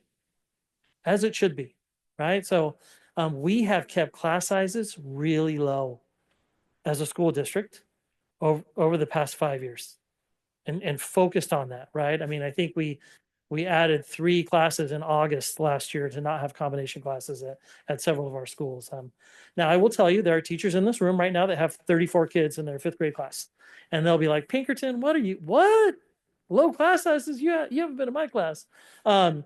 But again, if you look at the whole totality of classes across San Luis Coastal and the elementary level, grade levels, they are very low, right, compared to our neighbors. And we did it on purpose. We kept class sizes low on purpose. Our teachers, again, even teachers had a hard time coming back from COVID. It wasn't just kids. It's tough. It's tough work. And when you're working with kids that have a lot of needs, and it takes a lot, right? It takes a lot for teachers to do the work and to do it well with kids. And so none of these things that we're going to talk about, I don't take that lightly, that we're going to potentially try to raise class size some. We're not going to raise it, even going through the class size just to raise it to 26-1 TK3 is painful, right? As we go through it, it's not our norm, kind of what we do. So it's again, we looked at it, we went through. So at this point, not knowing what enrollment's going to be, okay, until May, right? Once people sign up, once people come in, we have a pretty good idea by May, where we're going to be enrollment wise. Of course, there are kids that move in the summer and those things, and we make those adjustments in August and in July, right, as they come in. But for the most part, we'll have a pretty good idea by the time the board passes the budget in terms of where we look like it with class size. But that said, elementary in particular is where most of that extra class size has gone. That's where most of the positions have been to keep class sizes low. In fact, most of the things you'll see tonight is very elementary oriented, because as a school district, we focus on elementary. We do. That's where a lot of our support systems that we put in place are really elementary centric, right? With the goal that kids, by the time they get to middle school and high school, they're on board. They can read, they can write, they can move forward. So like for example, all of our Title I dollars, except for some funds we have to give to PB because of the number of economic disadvantaged students there, they all go to our elementary sites that are Title I. When I was at Roy Grande High School, I got Title I sites, Title I funds, right, as principal there. But in our district, we focus those at the elementary level. So just know that. We've done that since I've been here for a long time, right? So if it seems a little heavy elementary, that's why, right? Because most of the things we've added have been at that elementary level. So again, in doing that exercise of looking at class sizes and kind of seeing, basically just taking this year, moving it to next year, what can we do? We got to approximately 14 elementary teachers through that process, and then about 7 secondary teachers through that process, which is 21. And then again, if we're going to cut 14 elementary classes and potentially not have PE with TK classes and do that a different way, there's the potential of us cutting a PE teacher. Okay, so that's where we got to the 22 FTE in the first category. So the next thing I will say is the reason why this is why we're bringing this to you now is we have legal guidelines to notify staff by March 15th. So we would love to continue to talk about this and see what happens. But unfortunately, we have to notify staff. And honestly, for staff, it's good that they have to be noticed, that they're not waiting around until June to know if they have a job or not, right? But in the state of California, we have to notice staff, both certificated and classified. It used to be easier with classified. You only had to give them like 3 months notice, 45 days. But now they're the same as teachers. So new law. So everyone is around that March 15th deadline. So we're going to present these reductions. We're going to hear from the board today. We're going to hear from the public. And then we're going to come back to the board at our next meeting, ask the board for a decision about where we stand, right? In particular, because the board will have to pass a resolution, which will include the RIF, right? Which is basically releasing really probationary tenured employees. So when I say 14 in 22 class size, 22 reductions for this 1.87 million, know that it's not lost on any of us. These are temporary teachers. These are our youngest, brightest staff. That's what this cut is. So there will probably be no teacher RIFs at the next meeting, right? In terms of that resolution, because of the temporary staff that's lost. Now, as retirements happen, those types of things, we can hire people back, and as we know. And so that is something Dr. Puccia will be working with the board on and kind of enlighten you. So again, as this process unfolds, I want to be completely transparent. We understand the impact it has. I'm not telling you that, no, nobody's affected by this. No. 22 individuals are affected by this first reduction, right? So it's tough. And so that, again, that raises our class size average to about 26 to 1 TK3. And then the 7 reductions at the secondary. We kind of have a bubble going through secondary right now. In particular, it's SLO High School. So there's a group that was going through Laguna at the time, about 50 students, but they're supposed to lose about 70 next year. So that group is now at SLO High. So SLO High actually is not no cuts, but we're asking them, hey, can you take these kids, put them in your classes, right? And try not to add staff. So that's how we get to the 7, basically, through that process. So that's the class size teacher proposed reduction. I'm going to shoot down to summer athletic stipends. Again, I'm going to go through the ones that I will discuss, and then Ms. Yamashita will talk about the others. Summer athletic stipends, this is something we worked out with our coaches and our SLCTA. We did a part-time MOU for 3 years, right, until this next round of negotiating, which we're beginning on Thursday with our teachers. But it was basically a way to pay summer coaches a little bit extra for doing summer programs. A lot of sports are year-round now. So no, this reduction does not apply to this school year, 24-25, because the MOU we have goes through this summer. But this would be for the following summer, the 25-26 school year, right? In terms of that would be something we would budget for. So again, negotiations will happen. We'll talk about it with our union, but that is one that we have brought forward. The other, you're going to see 2 or cite Title I positions. So in looking at Title I funds, and Ms. Yamashita will be working with our MTSS team to try to figure out what are the best ways to support all of our schools in San Luis Coastal in terms of that MTSS support, and she'll talk a little bit about that. But these reductions at the site at the Title I positions are reductions after talking with principals. These are things that, again, the sites will still have Title I funds, and they will get to decide how they want to use those funds with their staff and their school site councils, right? So some of these may be brought back, but for right now, by making this reduction, what we're doing basically is kind of opening up their field. They can see kind of what the district's going to support, and then they can then work with their staff and their site, school site council. Hey, what do we want to bring back, right, to supplement what the district is giving us? And so you'll see there's some reductions that are listed there, things that they have. So again, if they decide to bring back a counseling aide or an IA, or they'll be able to do that. On the secretarial front, we did have, again, we've tried to do some attrition. So in all cases, we try to save jobs. We try to keep people employed as much as we can. So, when you see like IAs or anybody on the classified realm, all of those positions, all the positions we're going to talk about will be on the RIF paperwork that you will receive, I think at the beginning of our March meeting, right? So classified, we have to list in those cases. So again, with classified, as we go through the process, we have to negotiate with the union. If I'm an IA, I will be offered a paraeducator job. We have openings, right? So there will be positions that we have within our organization where we will try to keep people employed. You know, it may not be the perfect job, the one that they want, but we will try to work with them to save people in terms of as that unfolds, right? So, so in terms of the secretarial, we had through attrition, we had a secretary leave at SLO High because Laguna has dropped dramatically last year and next year. We ended up moving the secretary we just added to Laguna last year over to SLO High to fill that vacancy. Again, reduction already happened. We also had a part-time teacher or part-time secretary, excuse me, at Teach Elementary School that was helping with breaks and lunch, those types of things there. And so that person retired, so we didn't backfill that. So we will use other staff within the district to cover those break and lunch periods for the secretary there. We also had 3 district department staff. You'll see on the right the -3 FTE there. So we had a person in payroll retire. We have a person in HR that's going to retire soon, and we had an executive secretary at the superintendent's office. She retired, and so we didn't backfill that position.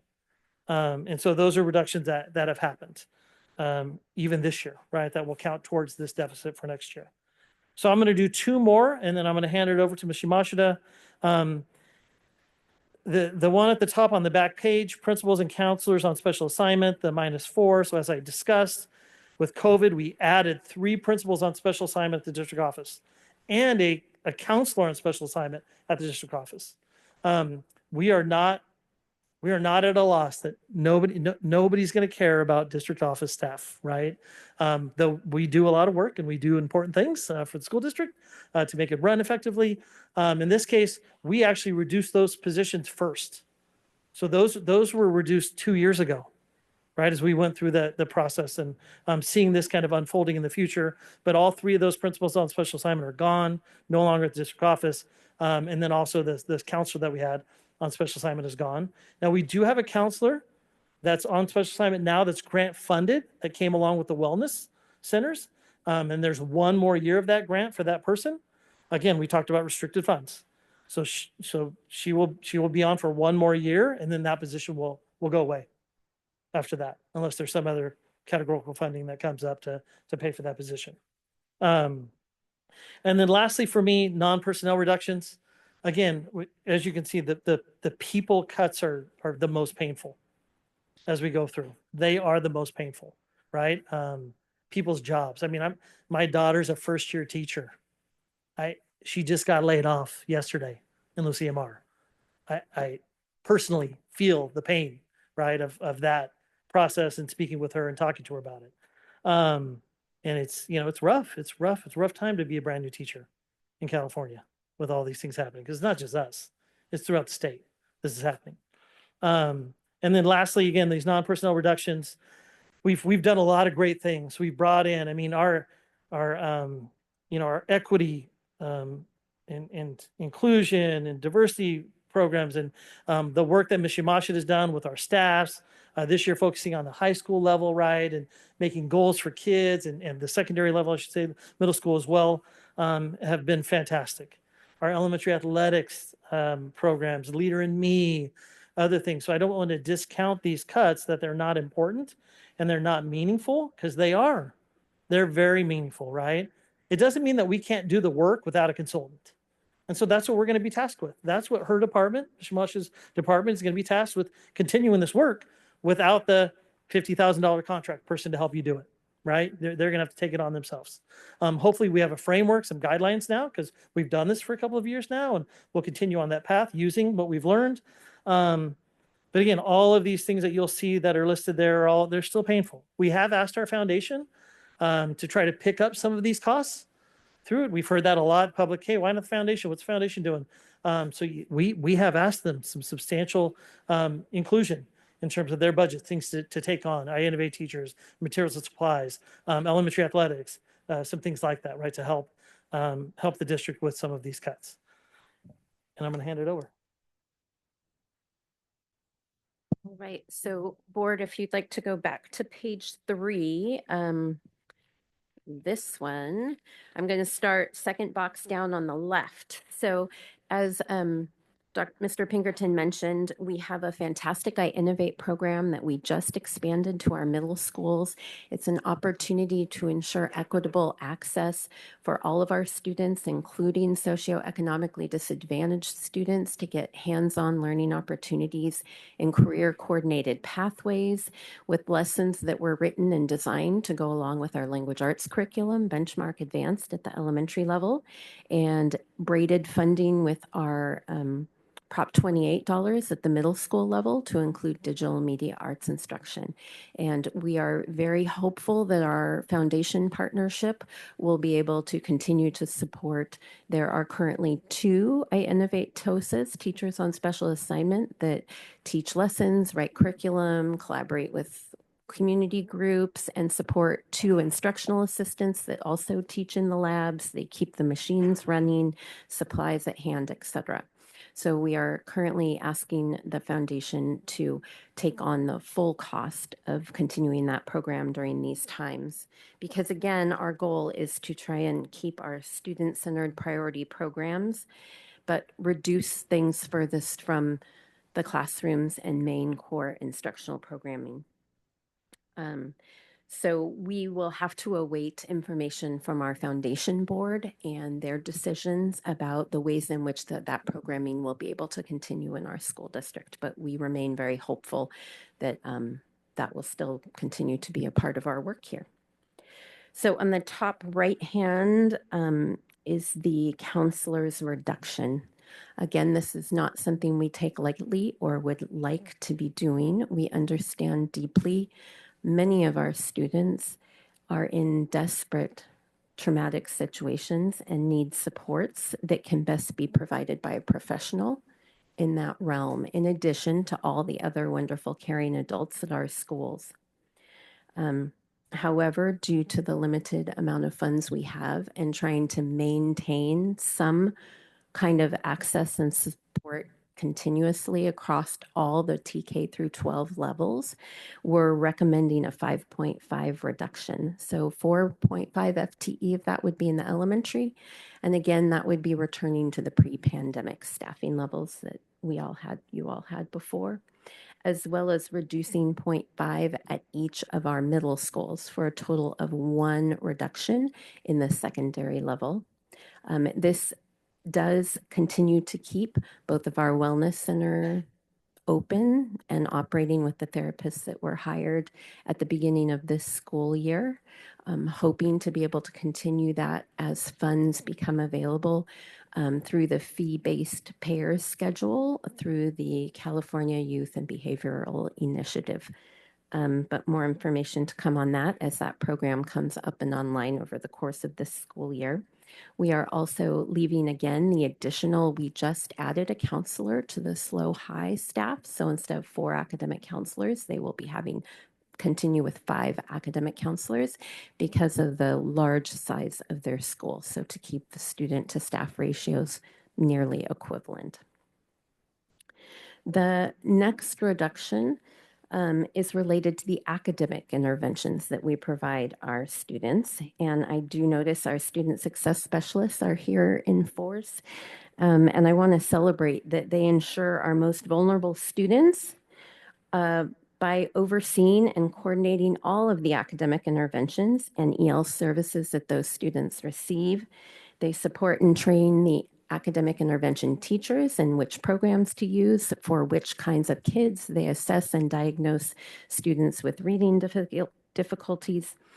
And this need of students with academic gaps in their learning is clearly not going to go away. We hope it's reduced as our test scores overall generally continue to improve, and we have a new evidence-based, research-based program that has many components that can be helpful to struggling students.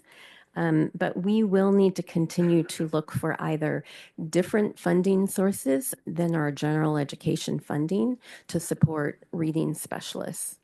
Reading specialist grants, for example, are supported in the governor's budget. And I reached out to our local county office of education to find out if we would be eligible to receive any of those. Formerly, we were not eligible because our socioeconomically disadvantaged numbers did not put us in the eligible category, but we are looking into that, for instance. So again, as we move into the spring, we'll be working closely with our principal team and our current student success specialists and do our best innovative job of figuring out how to get all these tasks for these students in needs completed, which will likely include both classroom teachers learning to give new assessments to students, as well as running small groups, and helping coordinate EL teachers is one of the areas that currently we are not looking to reduce at this time. And so they'll be taking on some of the role and guidance for helping serve our EL students' needs. That will continue to take more refinement and planning by the entire educational team in San Luis Coastal. We are also reducing teachers on special assignment, other classroom teachers who, again, have done an amazing, fabulous job, but we are reducing here, as you know, at the district office as well. And so some of these positions are duplicative in title or role, and elementary athletics will be hopeful that the foundation will continue to support as we move forward, as that's one of their main core programs. And then the principal support, we are collaborating with a new statewide funded program to offer principal leadership support moving forward. So more information on that. Summer planning days and grade level planning days. Again, our teachers have standard professional development days written into our negotiated teachers contract. But there is no limit to the wealth of opportunities collaborating with partners on new programs and materials can provide. So we had added previously additional time beyond that contracted time, both during the school year when teachers would get pulled out as a grade level team, for example, or a department, and be able to work as a team on curricular issues and design, as well as we added some summer planning days. So principals could pull their staff in for a summer planning day as well. So those additional PD days, funding would not be supported at the district level. Again, that is something that could be site specific in the future if their Title I dollars or specific site funding allowed them to continue that work. Okay, so that's the end of mine on page 3. If you'll turn it to the back side, page 4. On the top right-hand corner, I'm going to start with the instructional aides. We've added several instructional aide positions across our school district. And so we are looking to reduce it by about 11. These are the general education instructional aides. They are not our special ed paraeducators. That is not within this reduction because, of course, those are defined by IEP, student-specific needs, et cetera. There will be a PE aide reduced if the elementary PE position gets reduced due to fewer classrooms because they also have an aide. And then, as I mentioned before, the 2 instructional aides that work with the Foundations program, that will be pending Foundation decision to choose to continue those 2 positions or not. But due to noticing requirements on contractual issues, we have to be able to notice them that they might not have a position moving forward. And then I know transitional kindergarten, we've all had an opportunity to talk and think a lot about. And so I'm going to try and clarify some of the plan moving forward.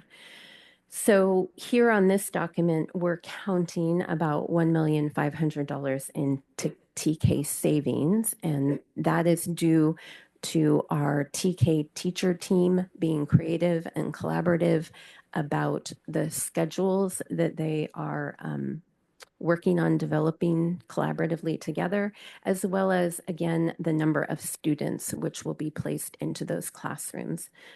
More information, we are still trying to receive feedback from all the TK teachers. There are currently 4 different daily schedules under consideration by the team.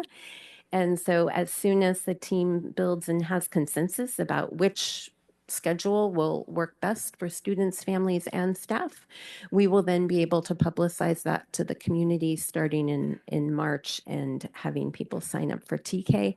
That will also give us the opportunity to coordinate and collaborate with our community partners about the before school and after school care.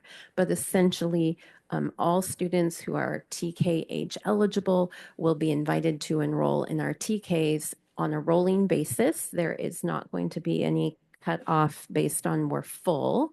If a particular school site becomes full, we could choose to add another classroom at that site, or we could offer to a family alternate sites that they might want to attend for TK and then switch to their school of residence for kindergarten. So that will all be determined at a later rate. But to be clear, we are going to be enrolling all 4-year-olds at whatever time they show up at our front doors to get them into a TK program. And we will be offering all day long supervision and care and education for the children, in addition to our amazing food program. So again, I want to make sure that you know this is to contain the costs that future costs that TK could have ballooned into. It's really because we heard loud and clear that our community at large does not have enough childcare or preschool spots for 4-year-olds to take the 300 or 400 children that we would not be serving, because they have shuttered their doors in the intervening years where we've been providing a gold standard TK program. And we will continue to try and pursue additional funding for our TK programs. And we are in consultation currently with CAPSLO, as well as state preschool programs like Head Start, to find alternative funding sources to continue the program moving forward. So to close in terms of information, again, the reductions we talked about tonight get to us about 5.9 million, approximately, not 6.3, 5.9. Again, when we look at a slight budget deficit moving forward, with $136 million budget, 400,000, okay, like we can handle that, right, as we go through. But in terms of just 6 million it would eat up our revenues, right? So I'm going to put my budget hat on now as your CBO, right, as your assistant super business services, and we have to make reductions. We have to cure this structural deficit. The board's going to get to talk to us about these, of course, right? But we need to do this work, and this is not putting it off a year. This is not 2 years. Let's see if we get funding. No, we have to get our bank balanced, right? And so that's why we're discussing this tonight. It's hard that we have to do this quickly, right? During February, you'll see the timeline there, what we've kind of been through in terms of trying to let people know and talk about it. Again, the bottom part is just to show for the public that the board discusses this in your meetings all the time. This is nothing new. We've had our 10-year budget that's shown this budget deficit for all of these years, right, that we talked about. And you can go right online. They're all on video. You could see all the information. We've all talked about it, right? We have held off to now, right? We could have done this last year. We could have done it the year before. But I mean, you heard people. You had people come to the board meetings to talk about the needs of kids, the needs of teachers, our staff. We tried to keep everything as long as we could. And unfortunately, we're at a point now where we can't anymore. We just can't fiscally do it. That said, I think we've really tried to listen to everybody. As Ms. Yamashita said, the wellness centers are the things we try to keep in place. But some things have been, are up for reduction that are painful. And so that is again, the general information, how we got to the reductions that are here before you. And I look forward to being able to answer your questions after the public is able to give you some of their own insights. Okay, thank you. Before I open the public comment, the board has been in session. We have been in session since 4:30, and I believe that we need a short break to use the restroom. So it's 8:01. We'll come back at 8:10. Thank you.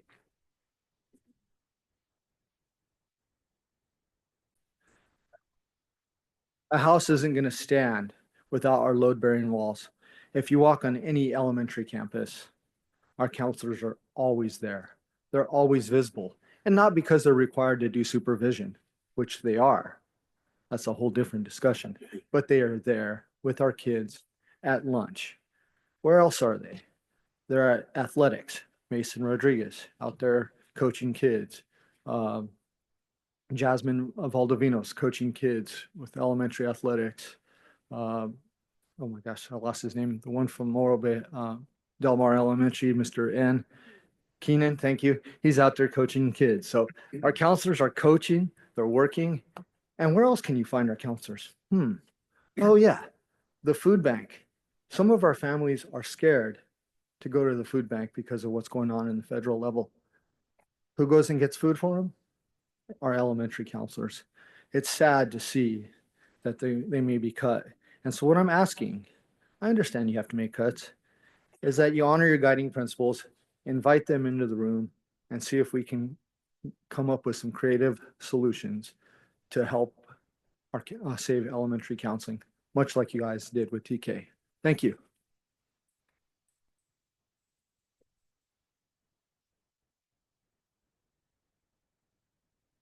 Good evening, board members. My name is Jennifer Danowitz. I'm a parent of a TK student at the wonderful Hawthorne Elementary School and a teacher in a neighboring district. Tonight, I speak personally and professionally when I urge you to consider another course of action. I sincerely appreciate the commitment to preserving the integrity of the TK program, and now I urge you to please reject the district's proposed budget cuts in favor of a path that puts students' interests first. The district guides itself on the principles of all means all, collaboration and civil discourse, a culture of care and safety, high expectations, continuous improvement, and respect and integrity. The district's plan is juxtaposed with the district's guiding principles, and our budget and practices need to reflect our principles. The district's plan asks you to accept recommendations to cut nearly 40 teacher and aide jobs. This will raise class sizes, cut support services to counseling and academically struggling students, and reduce the support for our ELs. Learners who have made tremendous gains, as you can see on the California dashboard, and who right now need our support and are rallying behind them more than ever. The district has laid out a clear proposal in their handout. It outlines that class size increase is still under contract caps, and the 5 remaining counselors would support students in schools with the greatest need. But the students who need more are going to be left behind. Students who need aides in the classroom are going to be left behind. Most students will be okay. But after all means most. In the student and community pathway, you can use that $14 million additional reserve that, according to your 2024-2025 budget document, is specifically earmarked for times of economic uncertainty due to the district's basic aid status and reliance on PG&E taxes. Dr. Prater made it very clear that these are specific reasons we're facing this structural deficit. And Mr. Pinkerton mentioned the uncertainty with the fires and the current political status. We have a lot of uncertainty. If you choose to use the reserve fund for its intended purpose now and support the continuation of these programs, the children of San Luis Coastal School District are bought another year of the high quality, supportive, and vital education systems that they and the community have grown accustomed to. These are the programs that are keeping our district and our students safe and having those high expectations, while we as a community and a board and the staff work together with civil discourse and integrity for the integrity of our students. Preserving the student-facing jobs is about $4 million. There is still a substantial amount left in that deficit or in that reserve for you to work with. Please use your taxpayer money, your voters' money, to support our students and not make these cuts yet. Thank you. Kayla Townsend, to be followed by Mason Rodriguez and Elizabeth, a name I can't decipher, so excuse me for that, but Kayla Townsend. Good evening and happy National School Counselor Week. My name is Kayla Townsend and I'm the counselor at Bishop's Peak Elementary. And I'm joined tonight in person and on Zoom by our entire amazing counselor elementary team. There are currently 10 of us counselors that provide direct social, emotional, behavior interventions for the almost 4,000 elementary students of this district. And under the current budget proposal, our team would be cut in half next year. A few weeks ago, I spoke here about the importance of our role. And today I would like to address a major concern that I have with the point that was made in the plan for elementary counselors next year. The proposal notes, quote, elementary counselors will be distributed to schools based on need and size of school, end quote. I have 3 things I would like the board to consider with this statement. 1, we are not an asset that can just be distributed like paper, pencils, or buses. We are integrated members of our school communities, and the relationships that we have fought to foster are an essential component to doing our job successfully. To indicate that we can just be dispatched to any school and show up and fix a problem is naive and unreflective of the strong roots of trust with the kids and families that we need in order to do our jobs. Number 2, trauma and adverse childhood experiences are some of the few things that are not correlated directly with socioeconomic status, race, or gender. Traumas are experienced amongst children and families of all backgrounds. To say that counselors will be distributed to schools based on need and size ignores the fact that we have large populations of students who have been through extreme traumas at every single one of our school sites that we are responsible for supporting, regardless of them being Title I or not. Our student needs are not going down. I do not know a single one of our counselor team who ended any day saying that they were able to see every single kid that needed to be seen that day.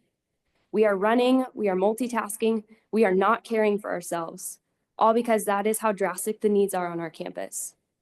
Lastly, along to that point, if we are truly to distribute counselors to schools based on need and size, we would need to hire at least 6 more elementary counselors in addition to our current 9.5. This is based around our national board recommendation of a ratio of 1 to 150, which allows counselors to do our jobs to fidelity. If we are reduced to 5 counselors, there will be needs unmet. And I know this to be true because there are already needs unmet at our sites. It is not possible to spread ourselves thin enough, even when we sacrifice our own well-being to try to meet the needs of our students. This is not what is best for our students or staff.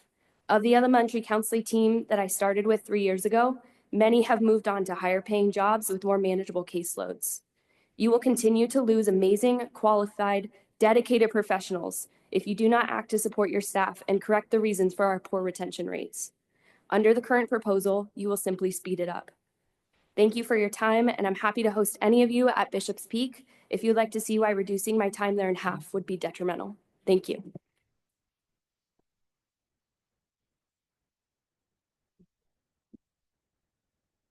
Mason, and I apologize for mispronouncing names. It's just.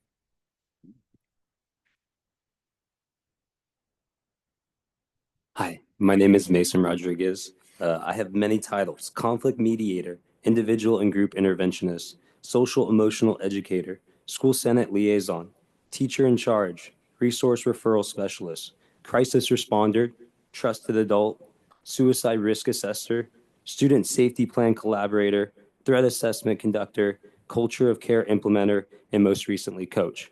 If you couldn't tell, my actual official title is elementary school counselor. And the reason I'm here today is I'm asking you guys to please reconsider the recommended cuts and reductions to the elementary counseling program. Elementary school counselors provide crucial support to our most at-risk students, comfort grieving children struggling to cope with the loss of loved ones, teach positive coping skills to hundreds of students through classroom lessons, address increasingly troubling behaviors, all while helping to implement a culture of care at our sites for all. Today, I spent about 8 hours supporting students, parents, support staff, teachers, our administrator, and my fellow counselors as reflected on the possibility of our program being cut and reduced. I'm going back tomorrow to do it all again with a smile on my face because there are kids who need me to do that and be there for them. Next year, elementary school students, principals, and teaching staff will be unequivocally affected by these budget cuts. And it's reasonable to assume our principals and staff will be drastically overwhelmed and expected to absorb all of these responsibilities. Please do not add to this by removing full-time school counselors from students during their most foundational years. For a lot of these students, we are the only advocate and support that they will receive. Thank you for your time and happy National School Counseling Week.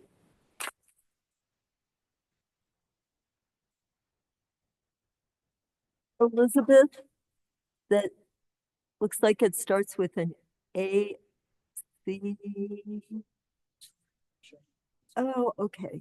Thank you. Then next we have, it looks like Lucy Stone.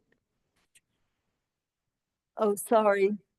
And then Emily Goodman and Sarah McGrath, who I think will be. Okay, yeah.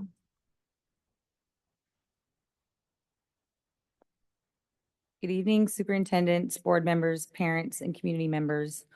My name is Lucia Stone, and I'm a concerned parent and a SLO local from elementary to Cal Poly in this district. These past 2 weeks, we've all become really familiar with each other.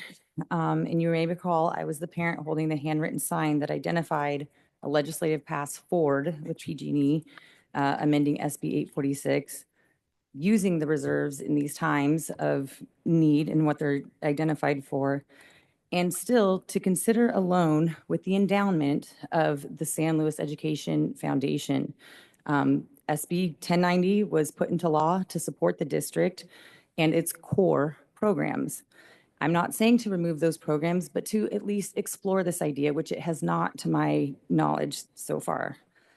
And while I applaud you keeping TK and identifying and valuing its role in child development, I am a little concerned with how the new version will play out. And I know that it's still in motion. But above all, it does need to be fair and equitable, as you know. And as parents, we will make sure it's fair and equitable. And Dr. Prater, while you may consider yourself the Tom Brady of basic aid statewide advocacy group, then we are your team. So please, let's get ourselves a Super Bowl ring. The district's move to cut TGA sent a message to the state, and I feel like it was really short-sighted, as we know. But now we are all involved. The state is aware, PG&E is aware, the community is aware, and we're ready to take action. And to the board, as you all know, it is your responsibility of what happens in these next moments. This is probably the most critical time in history or in your time of public service where it will matter, whether what's going on federally or here in our own backyard. And I just want you to remember that as you guys move forward. I've heard a lot about the school counselors, and they are dealing with a lot every day. CPS, sex trafficking, and now ICE raids. These are important times to maintain mental health as a society. I mean, who in the room has not had their mental health affected these last few weeks? I spent my Friday worrying about the well-being of my husband as AG High was on lockdown with a gun standoff. All students were evacuated, including medically fragile special education students, which were led by my husband. These students will need counseling. The staff will need counseling. The family members will need counseling. These are not times to take away counseling and to really explore all of our options and maybe take a little more time. And I understand that we're running out of time. And while this is happening in a neighboring district, this is all real life for us. And emergency preparedness also needs to be front and center. That is my background, but as in LA.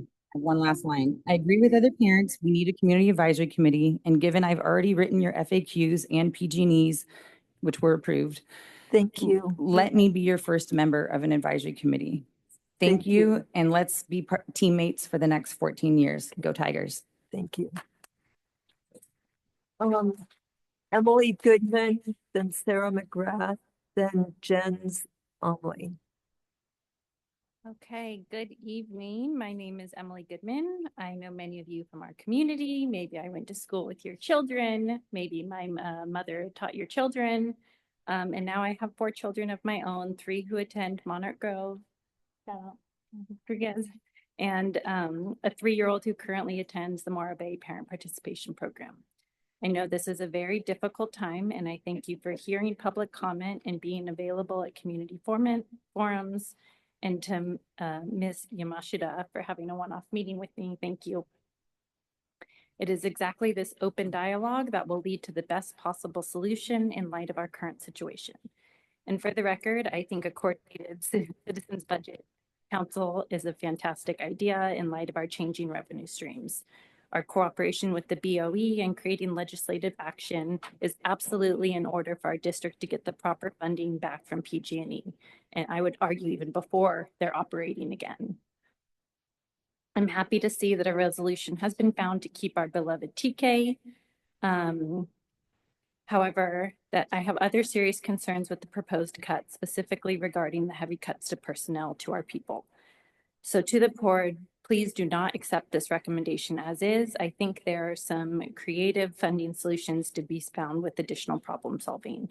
I know that my suggestions are only partial solutions and may not be plausible, but I feel compelled to at least try, and I hope for the people here and on Zoom, they are inspired to do the same thing, bringing your unique perspective, knowledge, and life experiences to the table. With that, here are my thoughts for your consideration, some of which I'm happy to have already heard tonight. I understand that grants cannot be included in the budget, but wouldn't it be possible to reduce non-personnel expenses and work with organizations like the San Luis Coastal Education Foundation to step in with funds? For example, can't you cut books and supplies and let them come in with funding after, saving jobs? I'm happy to see that you're already working with the Education Foundation. It shows there's healthy collaboration, but this is a huge pot of money that was funded from PG&E's mitigation settlement. And based on their 2023 tax filing, it appears they have much more funding to distribute now. Yes, this is an endowment fund, but anything over the endowment requirement needs to be distributed. We are in our rainy day moment now. We do not need to save funds for a rainy day. Is there an option for the foundation to hold a non-interest bearing promissory note to pay back once our unitary tax is established to the higher amount? I understand we don't want to exacerbate our deficit with liabilities, but considering there is only one current liability on our balance sheet for which I want to as an employee benefit that cannot be repaid, an additional liability could be in order. Thank you.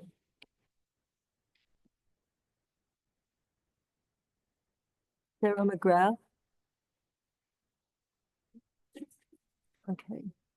Then we have Jens Omley. Did I mispronounce your name?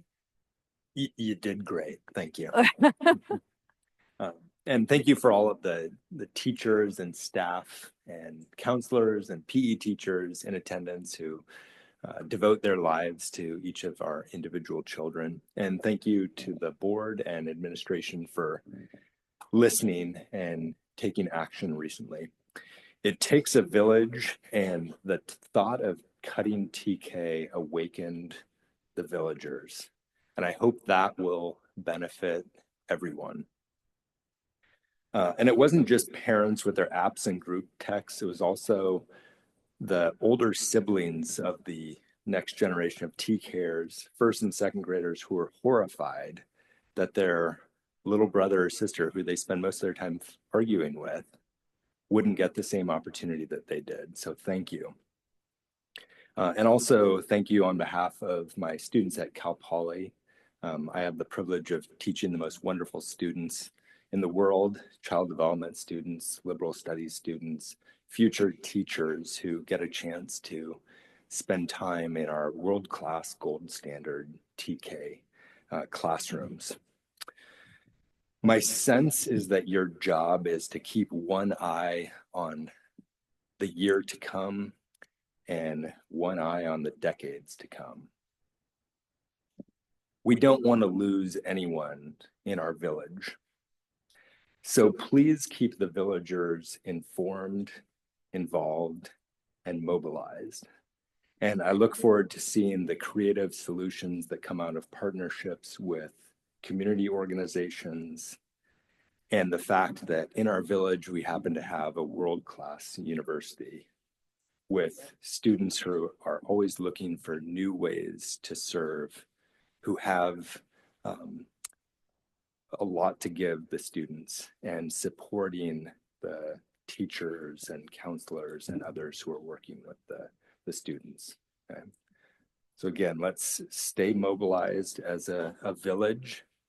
And my request to the board would be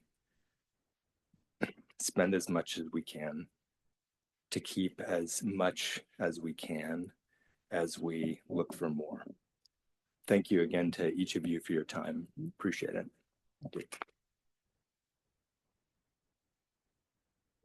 Is there anyone else in the room who wishes to address this?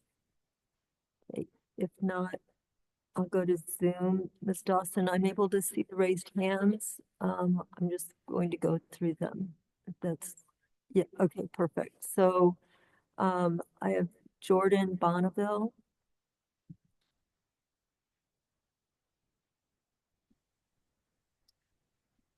All right. Hello. Hi, my name is Jordan Bonneville, and I am a second-year temporary elementary school teacher at CL Smith, a Title I school. I am extremely concerned not only for myself as a temporary teacher, but my fellow teachers, counselors, intervention teachers, students, and everyone else at my school who I now consider family. This year, I'm a fourth grade teacher with 30 students, and the year prior, I was a third and fourth grade combination teacher. Having both of these experiences, I can assure you, combination classes nor high class sizes are beneficial for students and their success. Yet with these proposed budget cuts, that's what teachers and students are going to have to endure. I urge you to question why the class size reductions made up 3% of the COVID budget, yet cutting teachers and raising class sizes make up 30% of the proposed budget cuts. In my current position, 40% of my students leave my room for intervention supports. That is nearly half of my 30 students. Not only will these proposed cuts get rid of all of these supports, but the need will not go away. It will only place more of the responsibility on the teachers, and we all know burnt out teachers do not promote student success. I welcome you into my classroom to see why these supports and small class sizes are so vital and necessary for all parties involved, especially for students in Title I schools, and I'm hoping that in this consideration, Title I schools are especially thought about. So I thank you for your time. I know this is not an easy decision, but I hope all of these things are considered. Thank you. Thank you. All right, the next hand is Annie Frew, who wrote in, but I'm going to presume you want to address the board via Zoom rather than having your comment read. Yes, please, if that's possible. Sure. Okay, good evening, board members. My name is Annie Ganiga-Frew, and I'm speaking tonight not just as a concerned parent, but also as someone with extensive experience in state and local government. I worked for the California legislature and with local government entities, and I'm now so grateful to be a political science professor at Cal Poly. I'm acutely familiar with the complexities and urgencies of these issues, particularly when it comes to securing stable funding for public services. Passing statewide legislation for a district-specific bill is not easy. It requires proactive leadership, strong advocacy, and political will. Unfortunately, I'm not seeing that level of urgency from this board regarding our district's financial future. My personal concern is rooted in both professional expertise and lived experience. My 5-year-old daughter attends Sinsheimer Elementary School. Due to her summer birthday, she was not able to enroll in TK, but luckily she's doing fantastic in kindergarten this year. But now my 3-year-old approaches school age, and my family is hopeful that she will have access to universal TK next year. However, the looming budget deficit raises real concerns about the sustainability of this program and the broader implications for our district. There's a clear and untapped opportunity to help mitigate these financial risks, renegotiating the unitary tax from PG&E and Diablo Canyon. I personally worked on California Senate Bill 968 and Senate Bill 1090, which provided the temporary transitionatory funding. But now that Diablo Canyon is increasingly likely to remain operational, why has there not been any movement from this board to work with our state legislative partners to renegotiate this agreement and to refine the CPUC agreement and statute? This process takes time, and every delay puts our district and programs like TK at a greater risk. Other communities have successfully secured district-specific fiscal agreements, yet our board appears to be sitting idle. Beyond the financial concerns, I also want to highlight the barriers to public participation and transparency. Parents should not have to fight for access to critical decisions about the future of their children's education. While I appreciate the recent improvements in transparency, it should not take public outcry to ensure that families have a seat at the table. I urge this board to act immediately, especially considering the deadline to introduce legislation is in 2 weeks.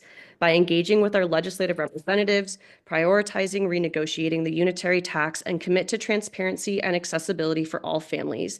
The financial stability of our district, the future of Universal TK, along with the many other staff members, educators, and amazing educational programs our students enjoy, and the trust between this board and public all depend on it. Thank you so much for your time and attention to this important matter.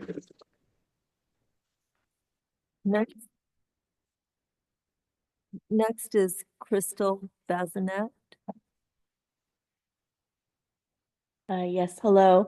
My name is Crystal Bazinet. I teach second grade at CL Smith in San Luis Obispo. I've been with the district for 5 years now, came in just after the pandemic. And I'd just like to say, along with everyone else, I do not envy the decision the board has to make regarding these budget cuts. They're heavy decisions. I just wanted to have a show of support for our classroom elementary teachers. Many of you sitting on that board were inspiration to me as I was going through a student teacher program. And you know firsthand the impact class size can have on students, and not just students, but also the teachers teaching those students. At the beginning of this year, my class started at 30 students. I am now at 29. And I frantically spent my summer not only moving my classroom, but figuring out how to make my room developmentally appropriate for 37-year-olds learning a brand new curriculum that I was learning and making it an effective classroom environment for them. This is a daily task that teachers do every single day. And I am honored, along with my colleagues like Jordan and other colleagues at my school, that do this flawlessly every single day, advocating for their students. The other thing that we saw at the beginning of the school year, where I had 15 of my 30 students that were significantly below grade level in reading and math. And through our support program at school, through our our MTSS TOSA, who is amazing, we were able to get the support needed for us in the classroom. And I've gone from 15 students significantly below to 6 within 1 trimester. That is an amazing immediate result just this school year of these systems that we've built as a district as a response to the pandemic. And it was just an incredible response. And to have it now just taken away and to say, well, classroom teachers, you have to do more with less, doesn't seem like a really equitable or fair solution for anybody. And I just wanted to kind of be the voice for that, for those students and for those teachers who are here late at night fighting for our students, trying to think of innovative ways to meet all of the needs, because there's no worse feeling than knowing a student needs you and knowing you just can't get to them. So thank you so much for your consideration. Appreciate it. Thank you. Ashley Herney. Hello, I'm Ashley Herney, school counselor at Los Osos Middle School who attended elementary, middle, and high school here in Slow Coastal. I'm worried I'll go over the 3 minutes, so I apologize in advance for how quickly I'm going to go through this statement. As someone on the front lines of this work, I cannot emphasize enough the impact that a loss of school counselors would create. There is a ripple effect to reducing mental health professionals that goes beyond our offices. For some students, a school counselor is the only person they share concerning issues with, the only person that becomes aware of neglect or abuse inside of the home, and the only person to intervene when a student is considering dying by suicide. suicide. As a listener, please take a moment to reflect on how that last statement sits with you. My site of 500 students has already seen 5 hospitalizations for mental health crises and potentials for suicide. Mind you, those are only the hospitalizations. There have been numerous safety plans created for self-harming actions in addition to those hospitalizations. The statistics behind student mental health are staggering. According to a report by the World Health Organization published in October of last year, quote, globally it is estimated that 1 in 7 10 to 19-year-olds experience mental health conditions, yet these remain largely unrecognized and untreated, end quote. It only takes a brief calculation to show how many of our own students that could potentially be, and let us not ignore the fact that this is a global stat, and the state of affairs in our nation might very well be spiking that statistic here at home. Not only do school counselors discover these mental health needs most frequently, but when other educators, administrators included, discover these needs, who do they reach out to take the next steps? School counselors. In a statement I wrote for the community forum but didn't get a chance to read, I plan to clarify to non-school counselors what the job actually entails, because I think there is some confusion. In one blurb, I was able to rattle off 40 different activities that a counselor could be found doing each week, which barely scratched the surface. Our roles change at breakneck speeds from moment to moment. Counseling a student who experiences daily psychological abuse could transition quickly into a student whose parent is undergoing intensive cancer treatment, only to wrap up with them and be pulled into a suicide risk assessment. So if a counselor isn't there, please tell me, where does all of that weight go? Before closing, I would also like to respectfully point out some language that has been hurtful to us employees on the receiving end of the budget information disseminations.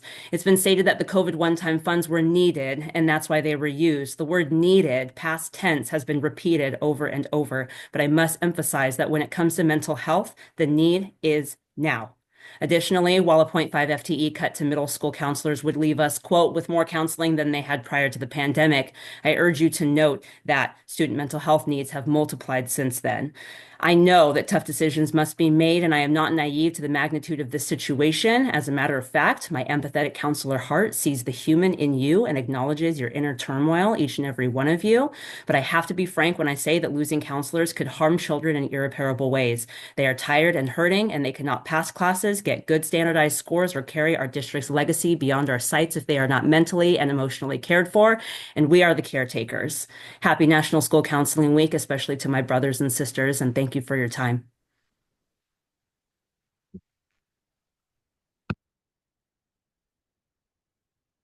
Katie Bravante, and that's the last speaker shown on Zoom. If anyone else wishes to speak after her, please use the raise your hand icon.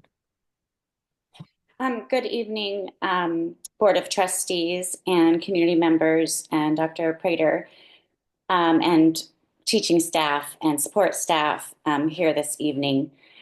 I have been a music teacher for this district for, I think this is my 15th year.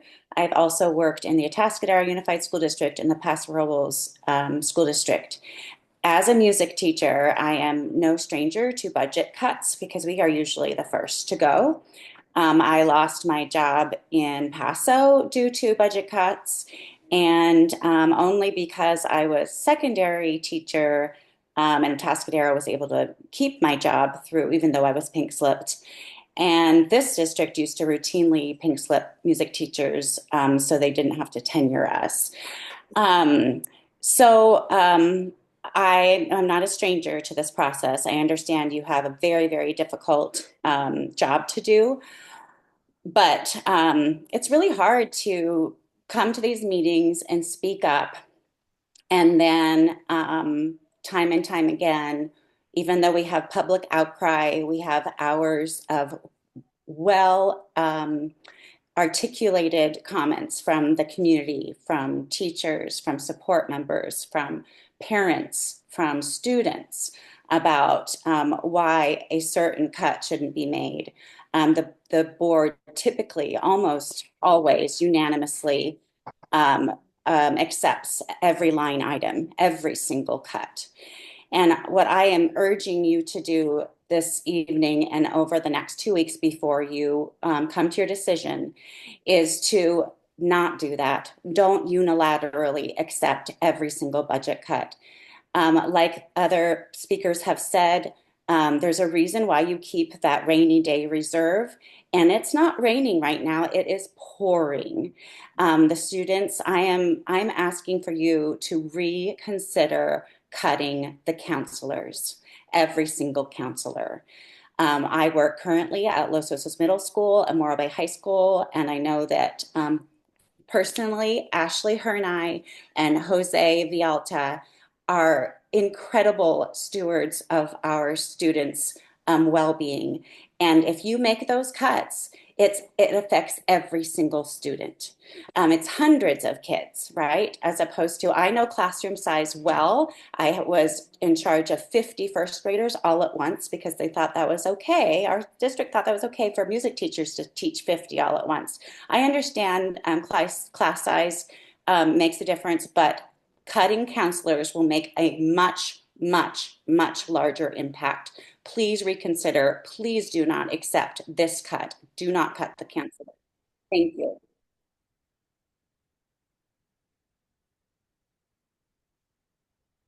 Callie Walter. Hi, my name is Callie Walter. I have a daughter that's eligible for TK next year. But I was surprised to find out she was eligible for TK. I didn't realize that it was an open door to TK. And was surprised to find that that was the new rule. And I don't think that that should be the rule. I think that TK was never intended to be a universal to 4-year-olds. I think it was meant for children that weren't quite ready to start kindergarten. And I think that we should reconsider bringing it back to the September to December birthday window. I'm also a counseling intern at our district, and I see the work that counselors do every day. I get to do that work with them, and I leave in tears. It's amazing work, and I'm really honored to watch it. I'm really honored to learn from them, and your district honors itself on learning and oh gosh, sorry, I'm losing myself in my notes. You write that gosh, sorry. Where am I? Oh, sorry, I got nervous. Sorry, I lost myself. But I just think you really need to look somewhere else. Your counselors are too important. They're doing the work that you need done at your schools. Thank you. Angela Avila. Hi, I wasn't expecting to speak tonight. I'm a teacher at Los Osos Middle School, and both of my own children graduated from Morro Bay High School. And I just have to stress the importance of mental health, like Ashley was mentioning earlier. I totally agree with what she is saying. Our children need so much help. They're exposed to so much. I'm thinking of middle schoolers seeing what they see on their phones, trying to figure out how to deal with that. And we need our counselors. Also, I wanted to mention about the public forums. I was grateful to be able to talk at that and to hear that information. We, as a staff, really only had a half an hour to speak.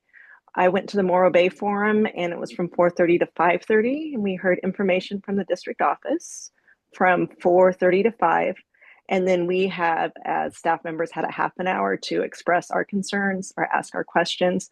So please, some people might not have had a chance to express themselves. So please make sure you look at the comments that were taken when we had a chance to put things down on the, I don't know how they gathered the information. I forget exactly what it was called, but anyway, I wanted to make sure that that was clear. Thank you. Thank you. Those are all the speakers we have. This is Roger. Okay, thank you.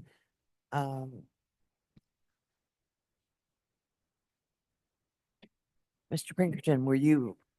Oh, we're here to answer questions. your questions. Okay, so then we have closed public comment. We'll bring it back to the board. Who would like to begin? Mrs. Baldezan. Thank you. And thank you to everyone who's here tonight and who has spoken tonight at our last meeting, at our many community forums. I have a few questions, but if I only allowed one at a time, I can appreciate that. I will wait for my turn. I appreciate that teachers and parents and community members and our hardworking staff, came together to collaborate to minimize the impacts to our beloved TK program. I want to reiterate the importance of this board and this district simultaneously continuing to work collaboratively with our elected leaders in Sacramento and other similarly situated school districts, basic aid districts across the state, to continue advocacy for state funding for the long-term viability of this program.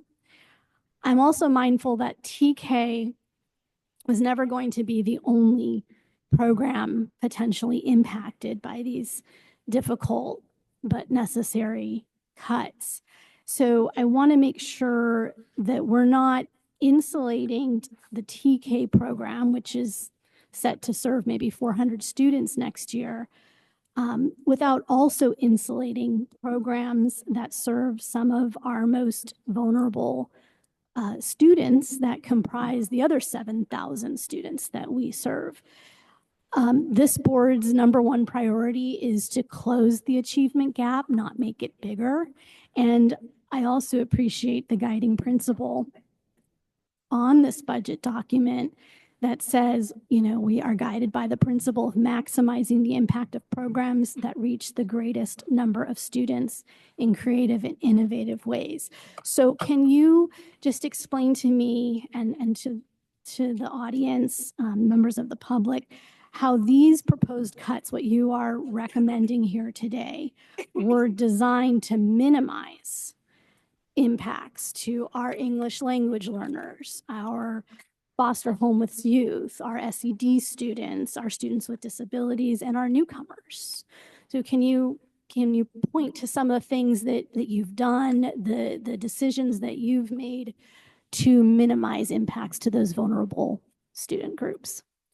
Some of the decisions we're making here haven't, what I'm trying to say is some of the work through the LCAP that's going to be coming up later on this springtime, in addition to individual school sites' ability to use their Title I funding to meet the needs of those specific groups, those plans will be developed later on. Once the scope of these reductions in programming is known, those plans and dollars should then, under local control, be able to support exactly those student subgroups that you mentioned. There is no way to remove 40 or 50 adults from our school buildings that serve hundreds of kids a day and think that there won't be any impact of their absence. So with each of these reductions, what we're trying to do is the uncomfortable business of taking a little bit here and a little bit there and a little bit here and being able to maintain services and supports to our highest needs students in that particular area, whether it be social emotional learning or academic learning.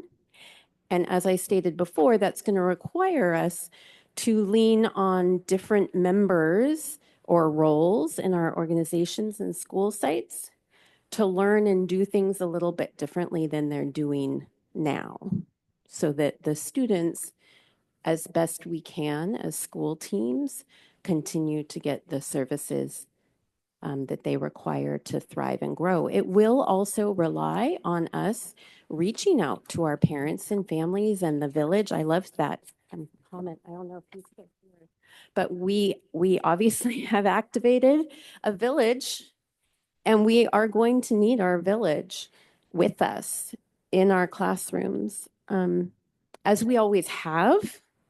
But I feel like it is more pressingly evident that our students need us now more than ever, and our staff is going to need us now more than ever. So as we've made these reductions, it's been described as, using a scalpel, not a hacksaw, in trying to make very delicate, targeted cuts that we can work collaboratively with staff to figure out how to fill those holes. So again, most of the things we talked about too, to kind of address the same question, are the things that we're reducing. What we didn't talk a lot about is what we're keeping in place, right? So all the AIT positions, those are academic intervention teachers, EL teachers, EL aides. Just last year we added full-time IAs to kindergarten classes. So that was just last year. So we're talking about reducing those to a half-time, but still maintaining a half-time aid at each of those in each of our kindergarten classes across the district. So, there's a lot of those things that were saved. Again, we're focused on the things that we're talking about reducing, but trying to keep, again, those MTSS supports for staff, supports for teachers. That's what I wanted to know is what, it could have been worse. It could be worse, right? And there's been some real thought, and I know a lot of hardworking people to try and do the best under a really difficult circumstance. I'd also like to add, we didn't talk about or mention yet specifically that we are looking at ways to provide services, but through cost-cutting measures. So for example, of course, there is no replacement for having a well-trained elementary counselor at your side on call any moment. I don't mean to suggest any telehealth community-based program would be equivalent to that. It's not.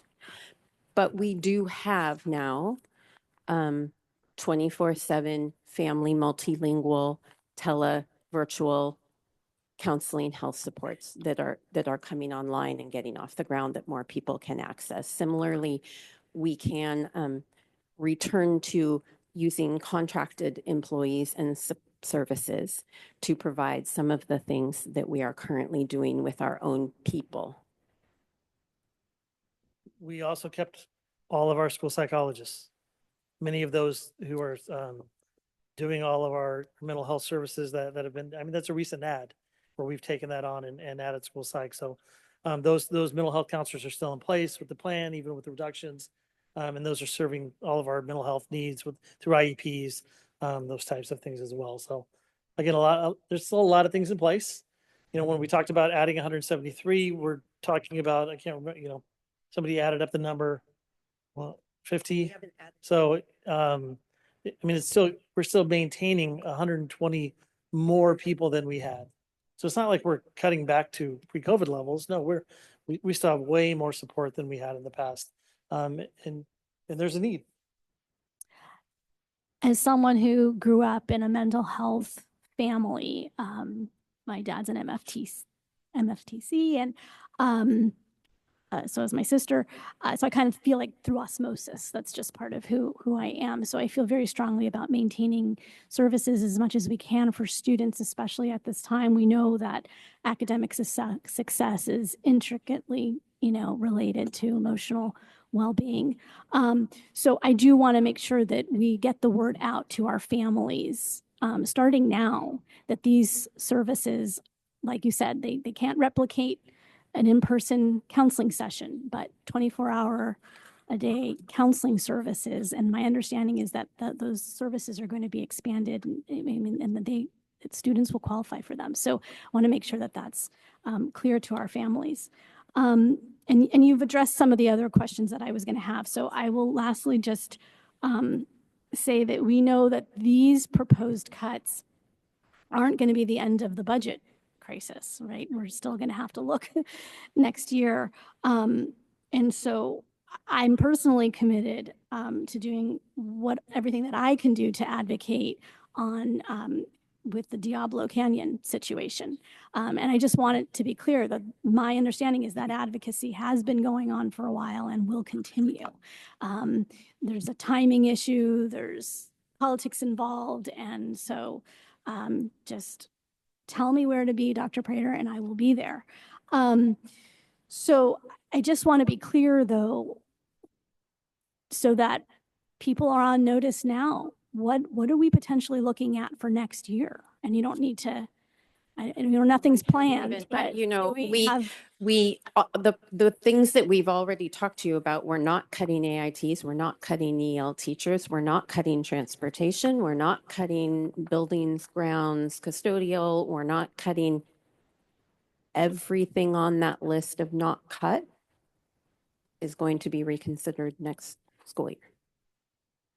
Yeah, and so we will continue advocating in the meantime. Yeah. For that state funding. Thank you. And again, we're in kind of a weird spot, right? So again, the board's going to approve a budget in June, and you won't even know for sure what your revenues will for sure be until November. That's just part of being a basic aid school district, right? So again, we try not to, try not to ask for too much, for the board to reduce too much right at this point, enough to get us through next year. Again, we couldn't even come up with curing the deficit for next year based on these reductions, right? Because of what you heard tonight. So it will, kind of have to each stage, we'll see how it goes. May revise will be the next point, kind of information point for us to know, what's going to happen in the state budget. Thank you. I'm just going to call it the way I saw it. I saw Mr. Banfield, then I saw Mr. Clausen, then I saw Mr. Unger, then I saw Mrs. Sheffer. And then Mr. Buck. Oh, and now I see Mr. Buckman. So Mr. Banfield, were you next? I don't. Please. I'll speak. You know me, I always look at things in kind of a simple way. Dr. Prater tonight, and folks, most of the comments that I received had to do with an urgency regarding counseling. I will tell you this, that not just in our district, but in general, counseling will become even more and more important as we go on. It's the times that we live in. And I don't know, I feel so much for what people are saying, parents and teachers alike. If there's any which way, that's all I'm asking. Thank you. Thank you. I think Mr. Clausen. Yeah, okay. First of all, I appreciated the parent that suggested that we should be angry and that we're not angry. And I am angry, and I'm angry for a couple of reasons. I think cutting counseling is extremely upsetting. But I'd like to talk about a possible solution, and I'd like to dig in on really why I'm upset, is that I think a solution exists in the community. And I want to start by thanking the New Times for covering our meeting last time, and they started a discussion. I mean, in that discussion, they pointed out that the depreciation of the nuclear plant was done in a way that there's no tax basis anymore. That nuclear plant is still running. And I think it's not part of a solution to go get the unitary tax. I think that is the right effort to do, but I think that will take years. And I think we need a solution now. And I really found that article interesting because it talked about the fact that we lost $10 million of funding, and PG&E responded, and their response was, the legislature says we don't have to pay that. And I think really the point is it's not about whether they have to pay that, it's about whether they should pay that. And I would put forth to the community here that we need to work together because there is a social and moral contract that has existed for decades between Diablo Canyon and the school district. And if you look over the past decades, $10 million is the low water mark of the funding that we received from Diablo Canyon. And I was in Santa Barbara at the Reach Economic Council last week, and PG&E presented, and they very proudly shared that they're at 94% capacity, and that plant is cranking, and it's going to be cranking through 2030. And I think that's fabulous. I hope that the plant is extended for another 20 years. I think it's the backbone of California's energy ecosystem, and it's a jewel of our community. So I like it, but I think it has a community responsibility to support us. And I think there's a very specific solution that I'd like to propose. That is, we'll go after legislative change, but in the near term, I would propose to PG&E, contribute to us at the level you always have as long as you're open. We have a foundation. You can donate to our foundation. If you commit before February 18th, when we have to vote on this, that you will donate the minimum of $10 million you've given us for decades, I commit that I will vote against any cuts. And so, and we're going to hear that's not possible. It is possible. They can do this. And next year, we're getting $4 million of funding from PG&E. If we stay at that 10 level, that means 6 more. What's the size of your cut that you just presented? 5.8. It takes it off the table. Furthermore, $10 million a year after takes these cuts off the table. And it puts us in a situation where we can pursue unitary tax if we get it.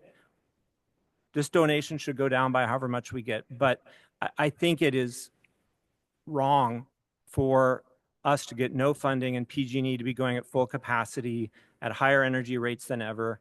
And there's a very immediate solution, and it's for this group here to articulate to PG&E and Diablo Canyon that we are a community. We educate the children of their employees. We are in a partnership with them, and they're not pulling their part of the partnership. And because of that, we are firing counselors and student support services and teachers, and we don't have to. So in short, PG&E, before February 18th, just make a very basic commitment that you will provide this district with the $10 million that you've given us for decades in one form or another. And if you do that, all our counselors, everyone in this room, I think is saved. And I don't think I'm being dramatic. I think this is really simple. I think the community can solve this, and I would like them to. And I hope they do the right thing. Mr. Unger? Well, I like your idea, Brian, and your suggestion. I hope that I was going to use the word benevolence, but that's probably not the correct word to use, to think about the relationship between PG&E and what they owe our, not only, and I'm an advocate for our schools, but not only our schools, but our community as well, because our cities and our county as well are suffering from the loss of those taxes. And I understand that. Munificence, maybe, something like that, right? To the person that suggested that we weren't working to try to get a solution to that, I have to disagree with that. We have been working with it. I would also point out, and something I've been working on for probably 20 years, is the fact that education in California is just flat out underfunded. We know that Prop 698 is a floor, not a ceiling, although certainly because we're a basic aid school district, it's a little bit more complicated than that. But even that, our state effort toward education is lacking and has been lacking for years, probably since Proposition 13. That's my soapbox. I have a question for both of you, though, a couple of things, and then I probably will have other questions. Ryan, people talk about our 10% reserve. We received a letter from Dr. Brescia the other day regarding the approval of our budget. He stated that we had at this point, about a 4% reserve sitting in our coffers. Is that true? So again, there's two things. And I explained this, I think, at the last board meeting. I want to be very clear. Yeah. About So this. there's SACS, right, which is the state software that we use for budgeting. And the problem with SACS is it shows everything that you have in revenues, you have to say is expenditures. So based on that, yeah, we're at the 4.6. If we make these reductions, I think it rises to 9 after 2 years. Again, that's the SACS form. That's why we created the 10-year budget projection, which shows kind of where we actually are, right? Because otherwise people are going to see that, and then they're going to see what falls to the bottom line and go, oh, you're lying. You know, what are you talking about? You have more than 4% over the course of the year. So again, that's the 10-year budget kind of shows where we think the budget's going to end at the end of the year. So again, it's kind of a funky system that's unfolded, but it's because we have to use that SACS form, and that's the information that we turn to the county. But reality is we don't spend every single thing that we budget for. There's always things that we don't do over the course of the year, right? And those dollars fall to the bottom line. We have multi-year grants in our budget right now that SACS will show that, hey, we have to put in, you got it, you expended it all. But in reality, we're going to expend it over a few years. So that's why it's a little bit different. But yes, in terms of for the county, it's been a long time since you got a letter that showed that we were under 10%, right? Even using that SACS information. And that's kind of why I'm pushing, for us to cure the structural deficit. And if we can cure it in other ways, fantastic. Where are we? What's that? In actuality, where are For the we? 10-year budget. I would pull up the 10-year budget. Give me a percentage. I don't know. Yeah, 14. Well, I can go back to my desk and look at the. Are we in excess of 10%, or do we have 10%? Okay. Yes. Thank you. Yes. At this point, we will be at the end of this year. Yes. Okay. But if we don't make the reductions, we will not be in 25, 26. We will not be. We will not be at 10%. Okay, and you have also talked about at what point we fall below 3%, which puts us into state receivership, which is something that we've seen other school districts skirt here in San Luis Obispo County, and something we don't want. Yes. So tell me about that. So again, so next year we fall below. The following year, we would be below 3%. And so that's kind of a non-player, right? If once you get to, in 2 years. So that would be the 26, 27 school years. So 2 years. So in 2 years, we the end of that year below our statutory reserve level of 3%, and we fall into state receivership. Yes. Okay. We'd probably be a qualified district, and then we would be. Okay. One thing I think is interesting. I haven't heard anybody disagree with the fact that we have a structural deficit and that we need to address the structural deficit. The question is, how are we going to do it? And I think I'll have some other questions, but one of the things I'm curious about is you came up with this list, and I appreciate the hard work you put into it. What are some things that you looked at that you rejected that would have been even more draconian than what we're looking at now? Well, we've talked about some of those things. Well, I think I'd like to hear things those we again, kept, right? please. Again, so the AITs, EL teachers, EL aides. We also, these are things the class size specifically you talked reduction at the high school having, could be more significant, like main classroom we are still below the contractual agreement we have with our current teachers union, and the CDE ed code on class sizes.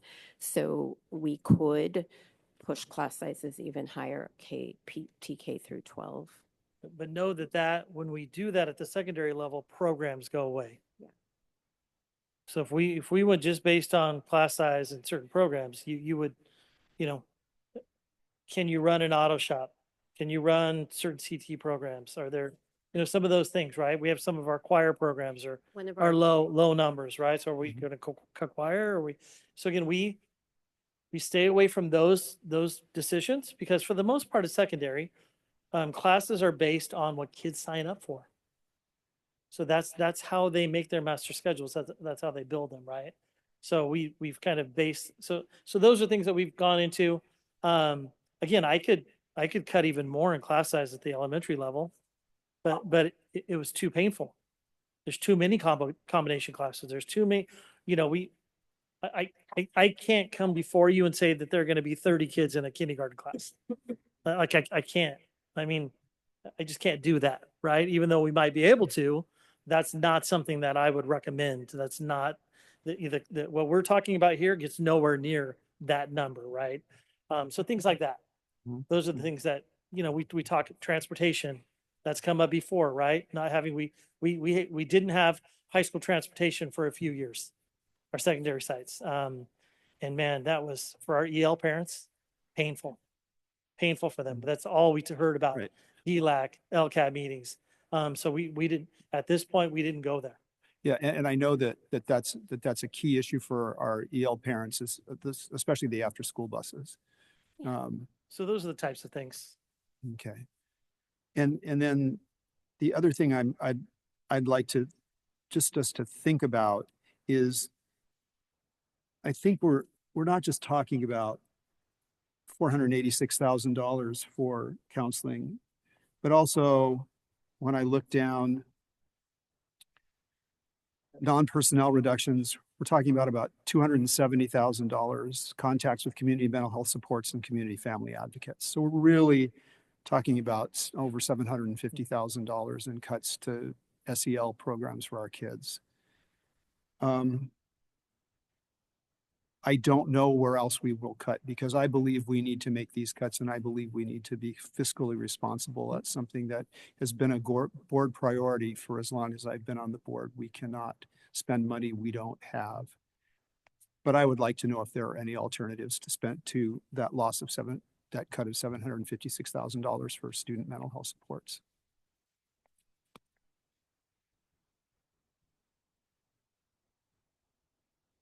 Okay. I mean, it could be intervention programs. It could be other AITs. It could be other things that were, I mean, it's kind of where, how do you want the reductions, right? I mean, we tried to keep those in PSS academic, balance it with reductions in counseling.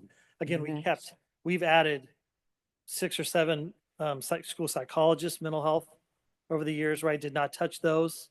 And they're not doing psychology. They're counseling students, right? That's what they do all day. So again, there's other, when you look at the overall additions. So I know that this is painful no matter what we do, but I also know that school psychologists, in addition to counseling that they might provide, are doing special education interventions and special education evaluations and things like that, which reduces the ability for them to do those. We have school psychs for that. Yeah. Okay. Right. And then these are the counseling minutes on IEPs Right. are done by a separate group of that we've taken on. We've added that, we've taken that on as a district instead of contracting out. So yeah. Mrs. Sheffer. Thank you. I appreciate my colleagues' comments. And to Mr. Unger's point, I think there's no way to get to our budget without affecting personnel costs, because as we say over and over again, we are a people organization. To Mr. Clausen's remarks, I agree. I think Diablo needs to step up. We are making overt concerted efforts in that regard, both legislatively and in discussion with PG&E. I saw that for part of the meeting tonight, Eric Daniels was on Zoom, but unfortunately he isn't with us during this part of the meeting. But it did indicate some interest, at least in checking in. No matter how long Diablo is here, the results of the plant will be here forever in the waste that has been left behind. So we continue to experience that part of their industry, whether or not they remain. So I would hope that the fact that they are getting the additional permit and licensing and moving forward, I agree. They need to step back up to the plate and support us to at least to the minimal amount they were before of $10 million a year. We had times when it was much higher. I don't know whether reinstating the unitary tax is or is not the answer. I agree that would take some time, and in the meantime, we need to come up with some sort of bridge, at least until something is established again to get us back on track. The county as a whole, the whole community is suffering from PG&E's lack of attention. As you pointed out, not only do we educate their children, many those with dual income families, they're employees of ours, they're working for us. So I think that it is really important to continue to pursue that actively, which I know we have been doing, and at the local level, at the Sacramento level, and we'll continue to do that. I think one of the things that concerns me a lot right now is that we are in a time of education with great uncertainty. You know, we receive it, we think, and there's no arguing that these cuts are distasteful, they're painful, they're not what anyone wants to see.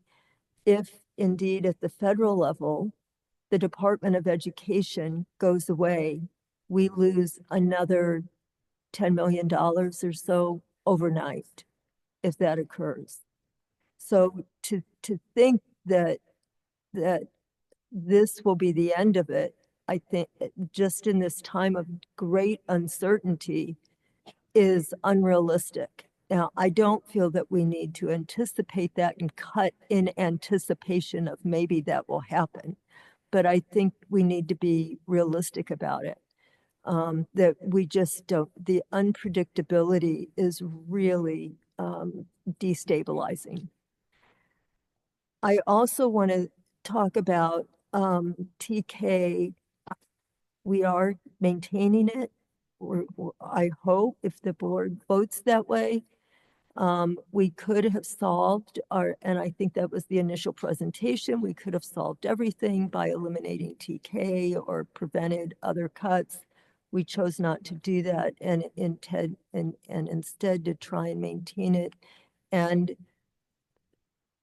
solve our problem in our budgetary problems in another way. However, I don't believe, I'm not sure that TK with what we're doing may or may not be sustainable, and we may need to look at it again next year and come up with some alternatives that may not include eliminating it, but a sliding scale,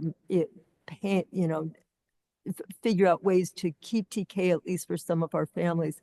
My desire is that, or my request as one board member, is that as we go through this process and try and read the tea leaves of what may be coming on, if it appears that TK may need to be looked at again next year, that we really get the word out as early as possible for our families, for caregiving opportunities, alternatives for our families. I think that's an important thing to keep in mind.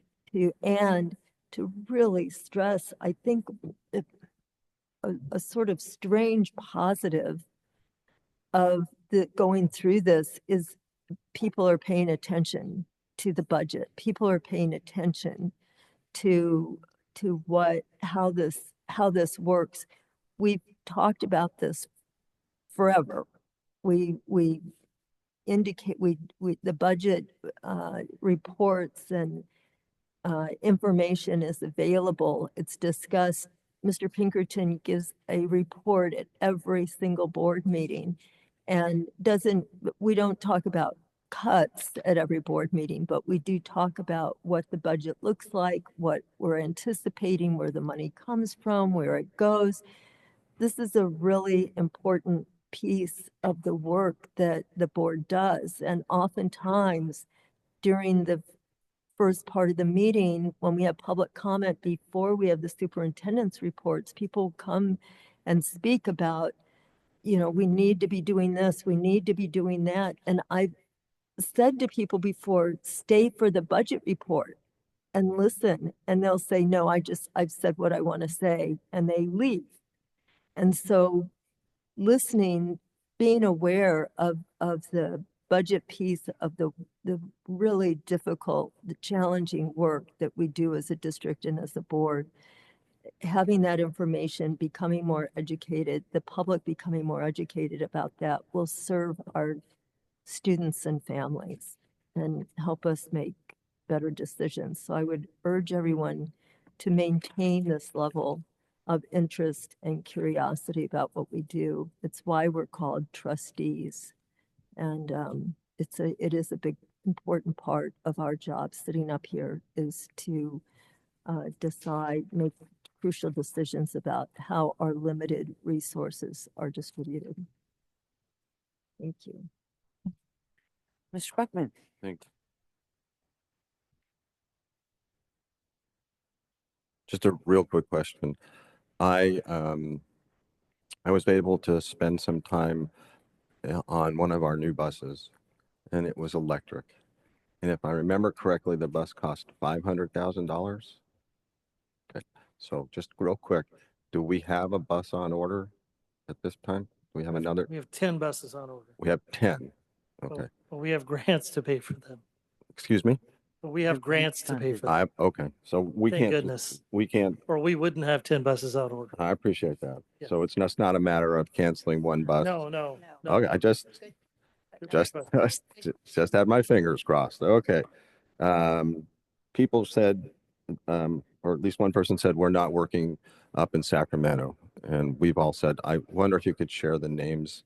There's one name in particular. My understanding is former Governor Jack O'Connell is in our corner and working up. Is that loud? Am I allowed to say that? Okay. So not only would, Not governor, but okay, sorry, the part,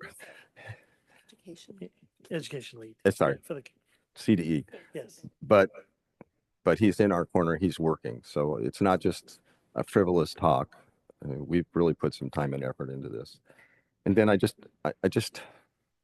have maybe two short stories and to support the need of the counselors. We were part of an immigration workshop. We had the attorneys. We had, there had to be 150, 200 people in that room. One woman's story stuck out to me, and she stood up and she said, if I'm walking down the street with my two children, what happens if they pick me up? And that for me said everything. But I think the interesting thing is our kids know. It's not like her parents are up here discussing it. The children know. And so the need for counseling is magnified. All the stories we heard, it's got to be magnified 10 or 20 times, 100 times instantly for the kids. I've attended 2 ELAC meetings in the past month, and that's all that's being discussed. It's one of the principals just said, I have stuff that I'm supposed to tell you, and it's not even worth my time telling you because there's so much other things. So I guess what I'm going to come down to say is, as long as I'm on the board and there's some way to stop it, I'm not going to let counseling be stopped, whether it's through PG&E, whether it's the foundation money that was brought up, and whether it was the reserves, which hammered in for me over and over again, rainy day, this is why we have it, that the foundation was set up with PG&E money. Whatever the source of money is, we have to find it. And because just many people have said the time's now.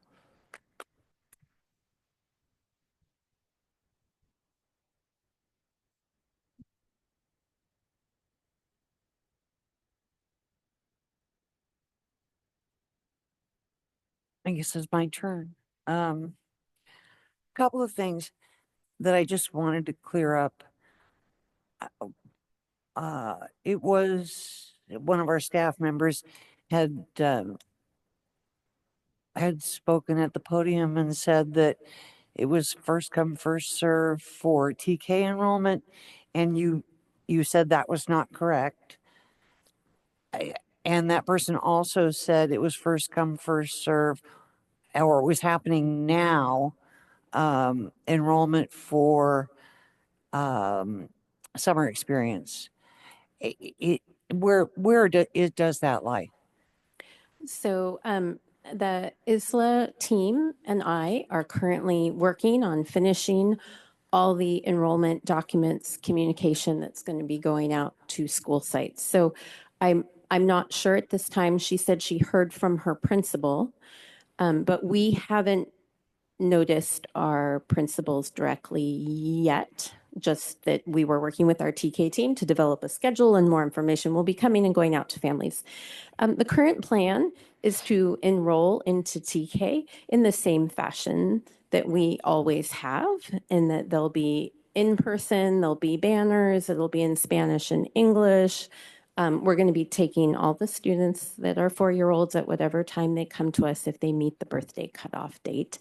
What I think may be alluded to is that as our current practice is, if a TK class in the city is already at the max number of students and an additional student comes in October that may qualify for that classroom, then we work with the family to figure out how many siblings, what other school could possibly meet their needs, right? It's kind of taken on an individualized basis to ensure that families can get placed in a place that works for them, while also maintaining our contractual requirements with our teachers.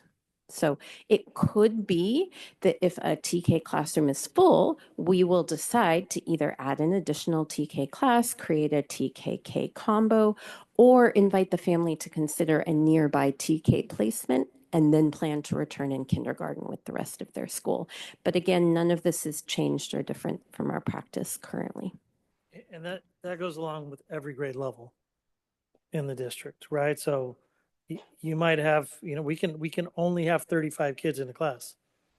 So if that 36 kids shows up in August, we'll bus them to a different school. Right. Well, That's what in we do. public education, So we we do. take all comers. So in terms of summer school, we make a concerted effort to enroll our EL, foster homeless youth, economically disadvantaged, okay? Jeff Martin, I mean, this is what his team focuses on. We send out lists to EL teachers. We ask people, right? Like we really try to get those families to sign up first and give them the opportunity. So before we open it up to anyone else, right? So they get first shot, that's ELO funding, those types of things. Now, it's not to say that in June, an EL family comes forward and says, oh, I wish I could have enrolled in summer school and I'm not on the list. That could happen. So, but I mean, I just want you to know the focus and the intent and effort. And then even then in June, Mr. Barnes is going to keep a list and we're going to do everything in our power to make sure that that student is in summer school.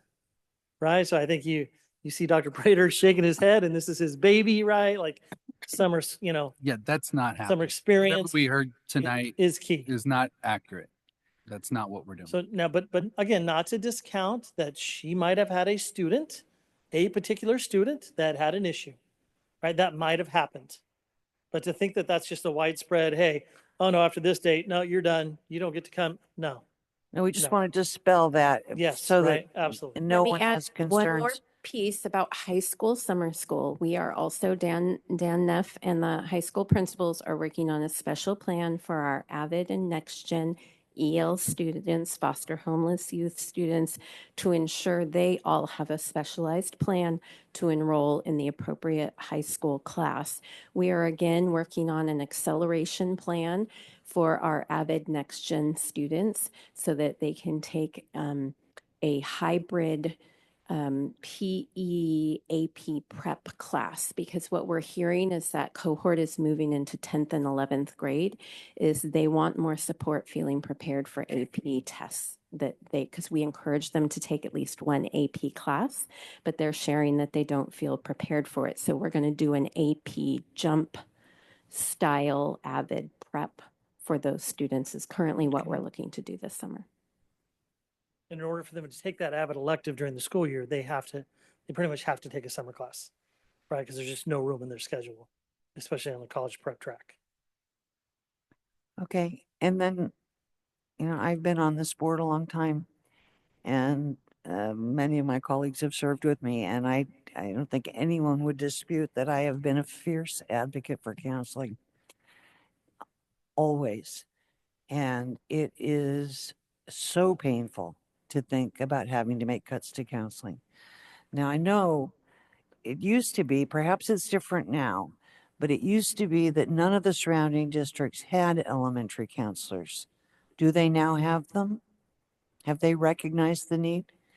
I'd have to check. I know in some cases there are some. Yeah. There are some? Yeah, there are. Yes.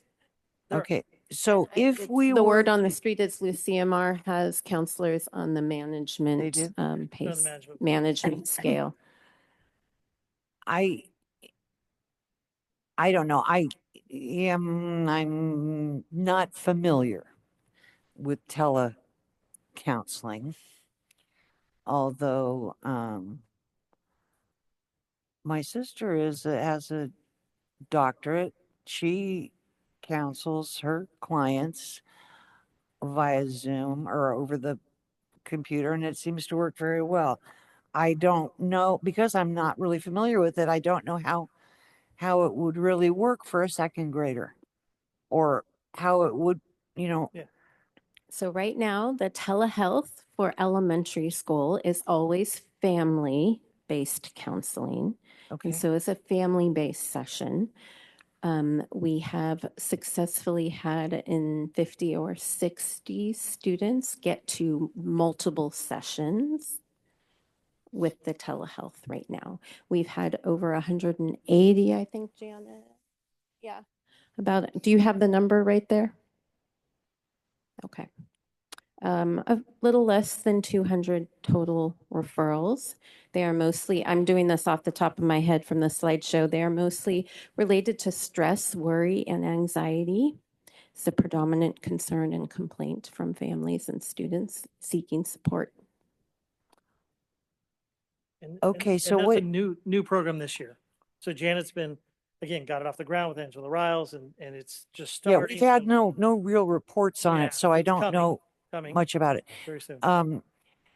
If it's family based for elementary students, and a child is struggling or is in pain because there is abuse in the home, or there is something else that they would not want to share with their family, or be fearful to share with their family, then how would that availing themselves of that doesn't work? Correct. That would be the limitation of that support. And that child would need to receive the other kinds of supports that we have. Okay, so what I'm hearing tonight, really loud and clear, is that our teaching staff, the people who are really in the trenches, absolutely value the work of our counselors. And I am wondering then, I love Mr. Clausen's idea, but I'm not sure how that could be made to happen in such short order that PG&E would just come down with a check for 10 million and say, we're going to hand it over. I'd love it. Just to be clear, it's going to require more than me asking. I think everyone involved here needs I to thought you were just participate in going to that. call up. I'll call them tomorrow. Okay, so I don't know if there's a great likelihood that that's actually can occur before we have to approve noticing people. But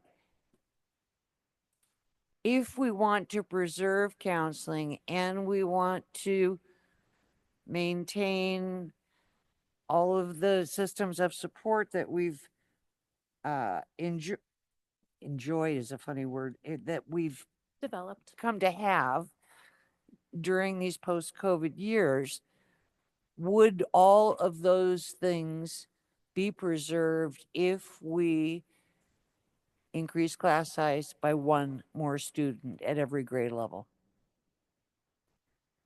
Because I know that's hard on teachers, and teachers, So again, but we'd still be under the contract maximum. here's what I would tell you. So a few things. The 14 that I pulled elementary and the 7 secondary, we don't have enrollment yet. TK, we're going to try to maintain 14 classes. We don't have enrollment yet. What if it's over 80? What if it's 100 TK kids? Mhm. Well, we had 2 Ks at CL Smith this year. They've always had 3. So again, these reductions that we've talked about they're probably more on the light side. And you just haven't heard from the elementary teachers yet because they don't know what their classes are for next year. So though you're hearing from counselors tonight, you'll hear from them, right? When they see what their classes are in May and June. So it's not, it's. And we're hearing from teachers Yes. speaking I mean, you heard in tonight, behalf right? of Yes. counselors, or, I mean, Yes. or just telling their personal I experiences. mean, we tried to value. focus a lot of reductions on teachers outside the classroom. But make no mistake, losing the S-cube teachers that help run our MTSS programs and academics, I mean, to think that we're just gonna, now one person's gonna handle everything for 9 schools, it's not going to be the same, right? So again, that's where, I mean, this is I know. getting down to the bone in some of these areas, right? Especially class size, some of those We things. have to reduce personnel. Because I and again, if we understand go that. secondary, then classes under 20, and I'll get you a list. Those, I don't know that we can maintain those. And those are going to be programs like choir. Those are going to be jazz bands. Those are going to be, some CTE programs, right? They'll be cut Also small. because they won't be able to maintain them. Small AP classes. Things that we've maintained at Morro Bay High because we want to make sure that things are fair, that they have the same offerings at Morro Bay High and San Luis Right. Obispo High School, right? So all those things that we've tried to, again, these are like Mr. Unger said, what are the things that you tried to, as you're making these decisions, what's going through your mind, right? And so all of those things are going through our minds. One more that we talked and didn't move forward with is a reduction in, any kind of classified staff in our teacher librarian team, right? They are full-time employees. Well, that's because they manage all of the technology we have in our schools. They are not just people that keep beautiful, lovely learning spaces open during recess and lunch. They are operationalizing all the technology across our schools. So again, it wouldn't make sense to take that employee group and furthermore, they are not an employee group which can make $1 million problem go away for us. The elementary counselors too. I mean, again, some would say that our current staffing is not fair. It's not, I'm sorry. It's not fair. Fair. To have one full-time counselor at a school with 225 kids and then a full-time counselor at a school with 500 kids. So even our current system has some inequity in it right now, right? So, so again, all of those things are things that are going through our minds as we're kind of looking and trying to, again, minimize it as much as possible, but get to a point where the necessary reductions. Again, we couldn't even get to the 6.3 million.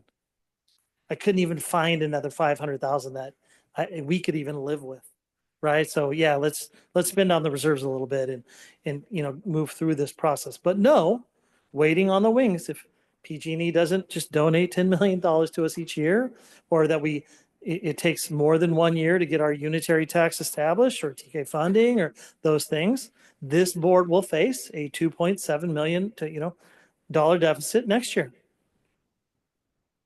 And then we will be talking about those things we just discussed. So that's the tough part, right? I didn't want to go there tonight with these, Yeah. but that's what's facing us if these things don't come to fruition. And that would be very deep, very hard, very painful. This is going But back to those painful things. if the Department of Education is closed, Then those that are would be happening anyways. nuclear Yeah, we're back. for us. We're back here this summer. We don't have a timeline on that. So No, we for can't. me, I think I'm going to take the next 2 weeks between now and the next meeting and be trying to think of ways that we can preserve as much of the counseling, because it's a value across the board. It's what we heard from everybody. Preserve as much of the counseling as we can. And I'll be coming to you with, with ideas. And I just would assume that my colleagues will be doing the same, because everyone here seems to want to preserve as much as possible. Yeah. That was a lot of talking to get nowhere. I mean, we just have a big problem.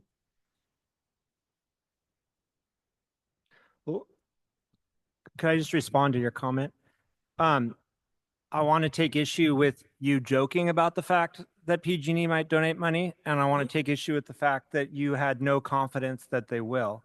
And I understand, but my point, if we don't expect them to step up as a community partner, we're letting them off the hook. Our lack of expectation in them is exactly what they want and is what allows them to not meet very low expectations. I have high expectations for them. Like I said, I want them to be in this community for decades longer, and I want the community to benefit from them. And on top of that, I think when they donate and come through, they should have our admiration and respect and thanks, because they will be pulling their weight in our community. And I just want to be clear, because I don't want this to be a joke.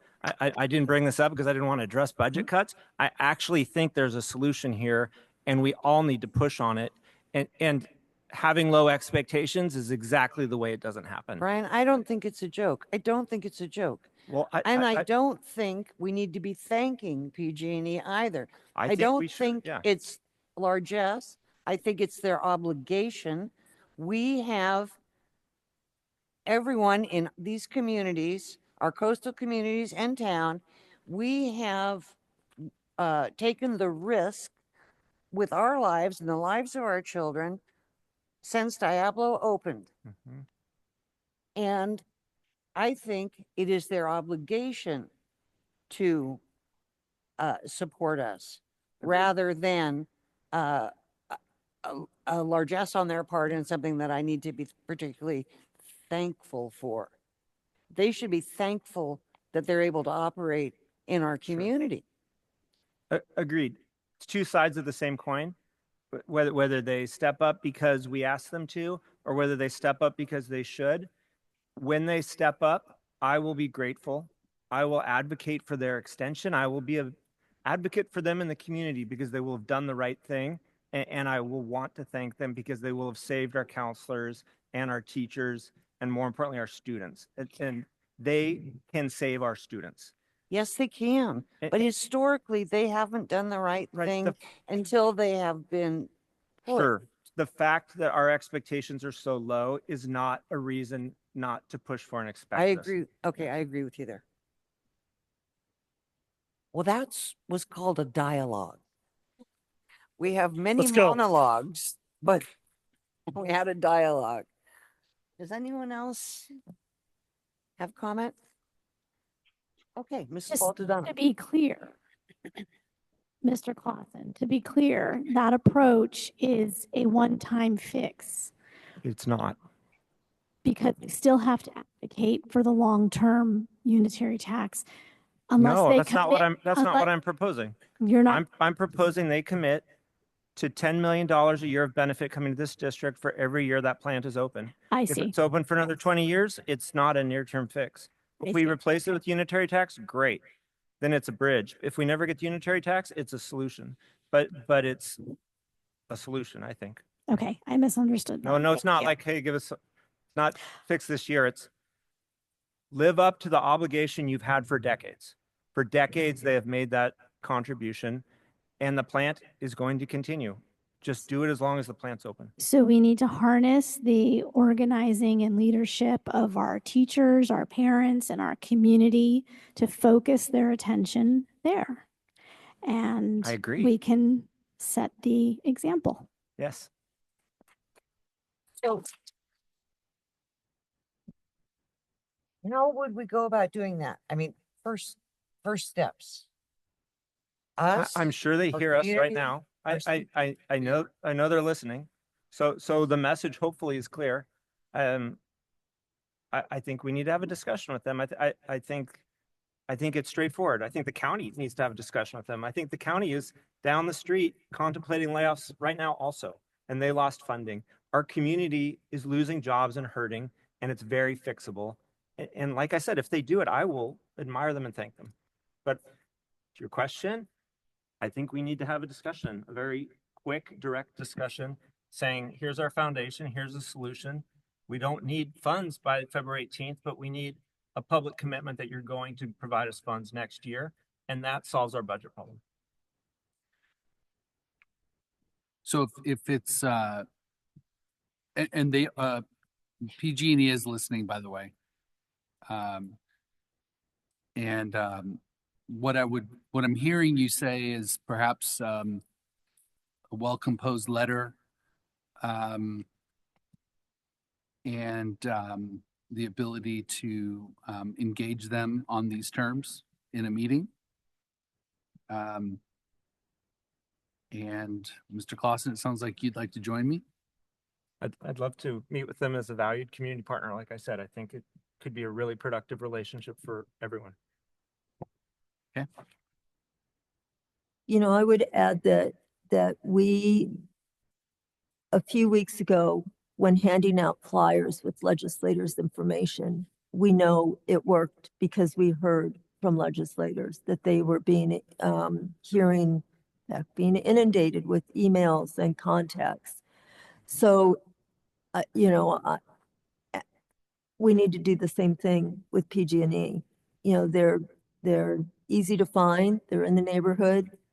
Look up the number of their website. There's a contact us link, and I would encourage the public to do what they did with the legislators listed on the flyer, and let them know that we're paying attention, and that unlike some of the legislators who are kind of higher up and live in Sacramento or other parts of the state and may or may not have a close association with us, these are, you know, they live here. And to take that same approach, and that for those of you who contacted legislators a few weeks ago, to do the same thing with PG&E.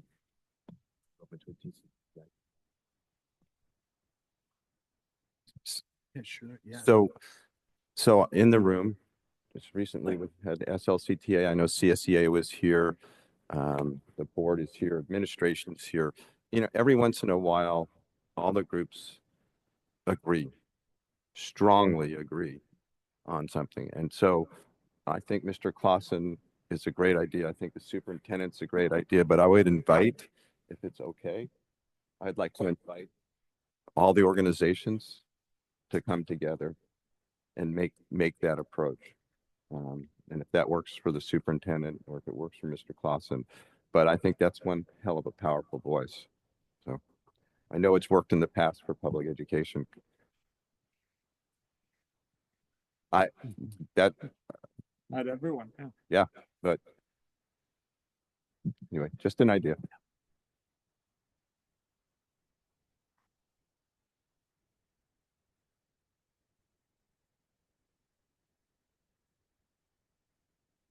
Is there any additional comment? Okay, then I'll just add one thing and then we'll move on. This information is pretty antiquated, but there was a time when I was told that when writing letters such as the ones that we're contemplating here, that if you sent a handwritten letter, that it was counted as though it represented 6 computer generated or typewritten letters. So for those of us who remember getting penmanship instruction, it may be worthwhile to send a handwritten letter. And with that said, we'll move on to the action consent agenda. Please let me know if you would like anything pulled. 10.1, approval of certificated and classified personnel items. 10.2, approval of the expanded learning opportunities program plan for 2025-26. 10.3, approval of field study trip requests. Sure. 10.04, approval of furniture and equipment requests. I'm pulling that one.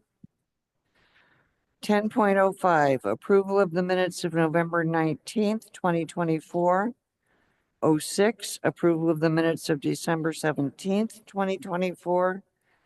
10.07, approval of the minutes of January 19th, 2025. Oh, pardon me, January 9. 10.08, approval of minutes of January 14, 2025. 10.09 approval of purchase orders and CalCard purchases. 10.10 school accountability report cards. 10.11 approval of 2025-26 transportation plan. And 10.12 approval of warrants and payroll. So I am seeking a motion for the approval of 10.01, 10.02, and 10.05 through 10.12. I'll make a motion to approve items 10.01 and 10.02. And then I believe you said 10.04. 5 through 12. So not 10.04? No. 10.05 through 10.112. I'll second that. Okay, so I have a motion by Mr. Unger, a second by Mr. Banfield. Mrs. Baldadano. Yes? You voting? Are we voting? We're voting. Okay, I didn't hear the yes. And yes. Mr. Unger. Yep. Mr. Banfield. Yes. Mrs. Sheffer. Yes. Yes. Yes. Okay, and the rest of those guys, and I'm a yes. So, 10.03. Yeah. Mr. Buckman. Thanks. I was very excited to see Mr. Bellier's trip coming up. I'm pretty sure this is not his first time. I went and looked at Zephyr Point Presbyterian Conference Center. It's amazing, and you can go up there and bring your family and get a cabin. So I know where I'm staying next time. But my concern is we're going to send some younger kids up there, and just as I could have my family up there, other groups could be there at the same time. And so my concern is will we have enough adults for our group in case this group comes up at the same time and they're maybe not compatible? I don't know. So I was just concerned because all the units are really close together.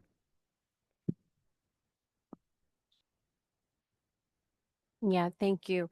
I'm looking at the field trip slip right now to make sure that we have the appropriate level of supervision, adults to students, and we'll double check and get in touch with Mr. Bellier before that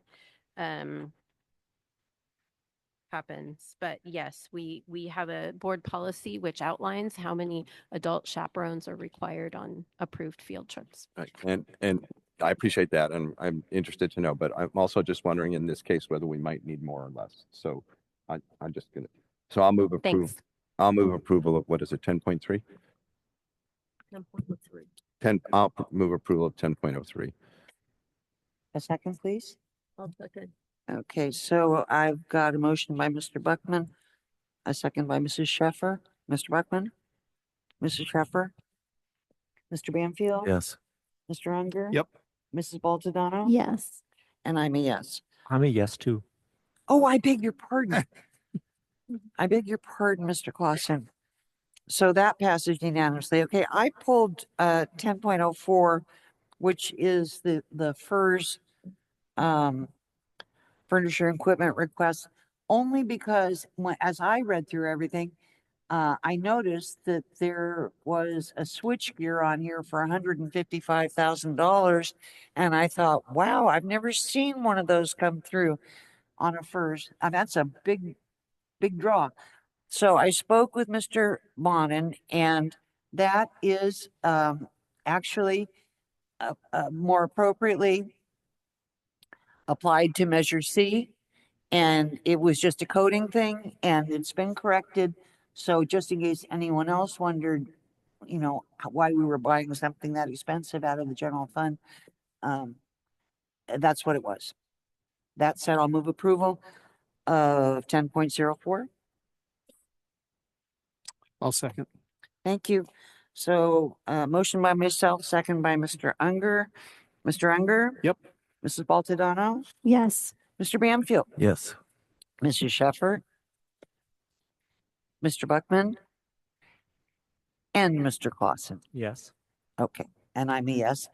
So that passes unanimously. Anything for advance agenda? Mr. Unger, your light's on. Did you want to? Nope. Okay. In that case, then board reports.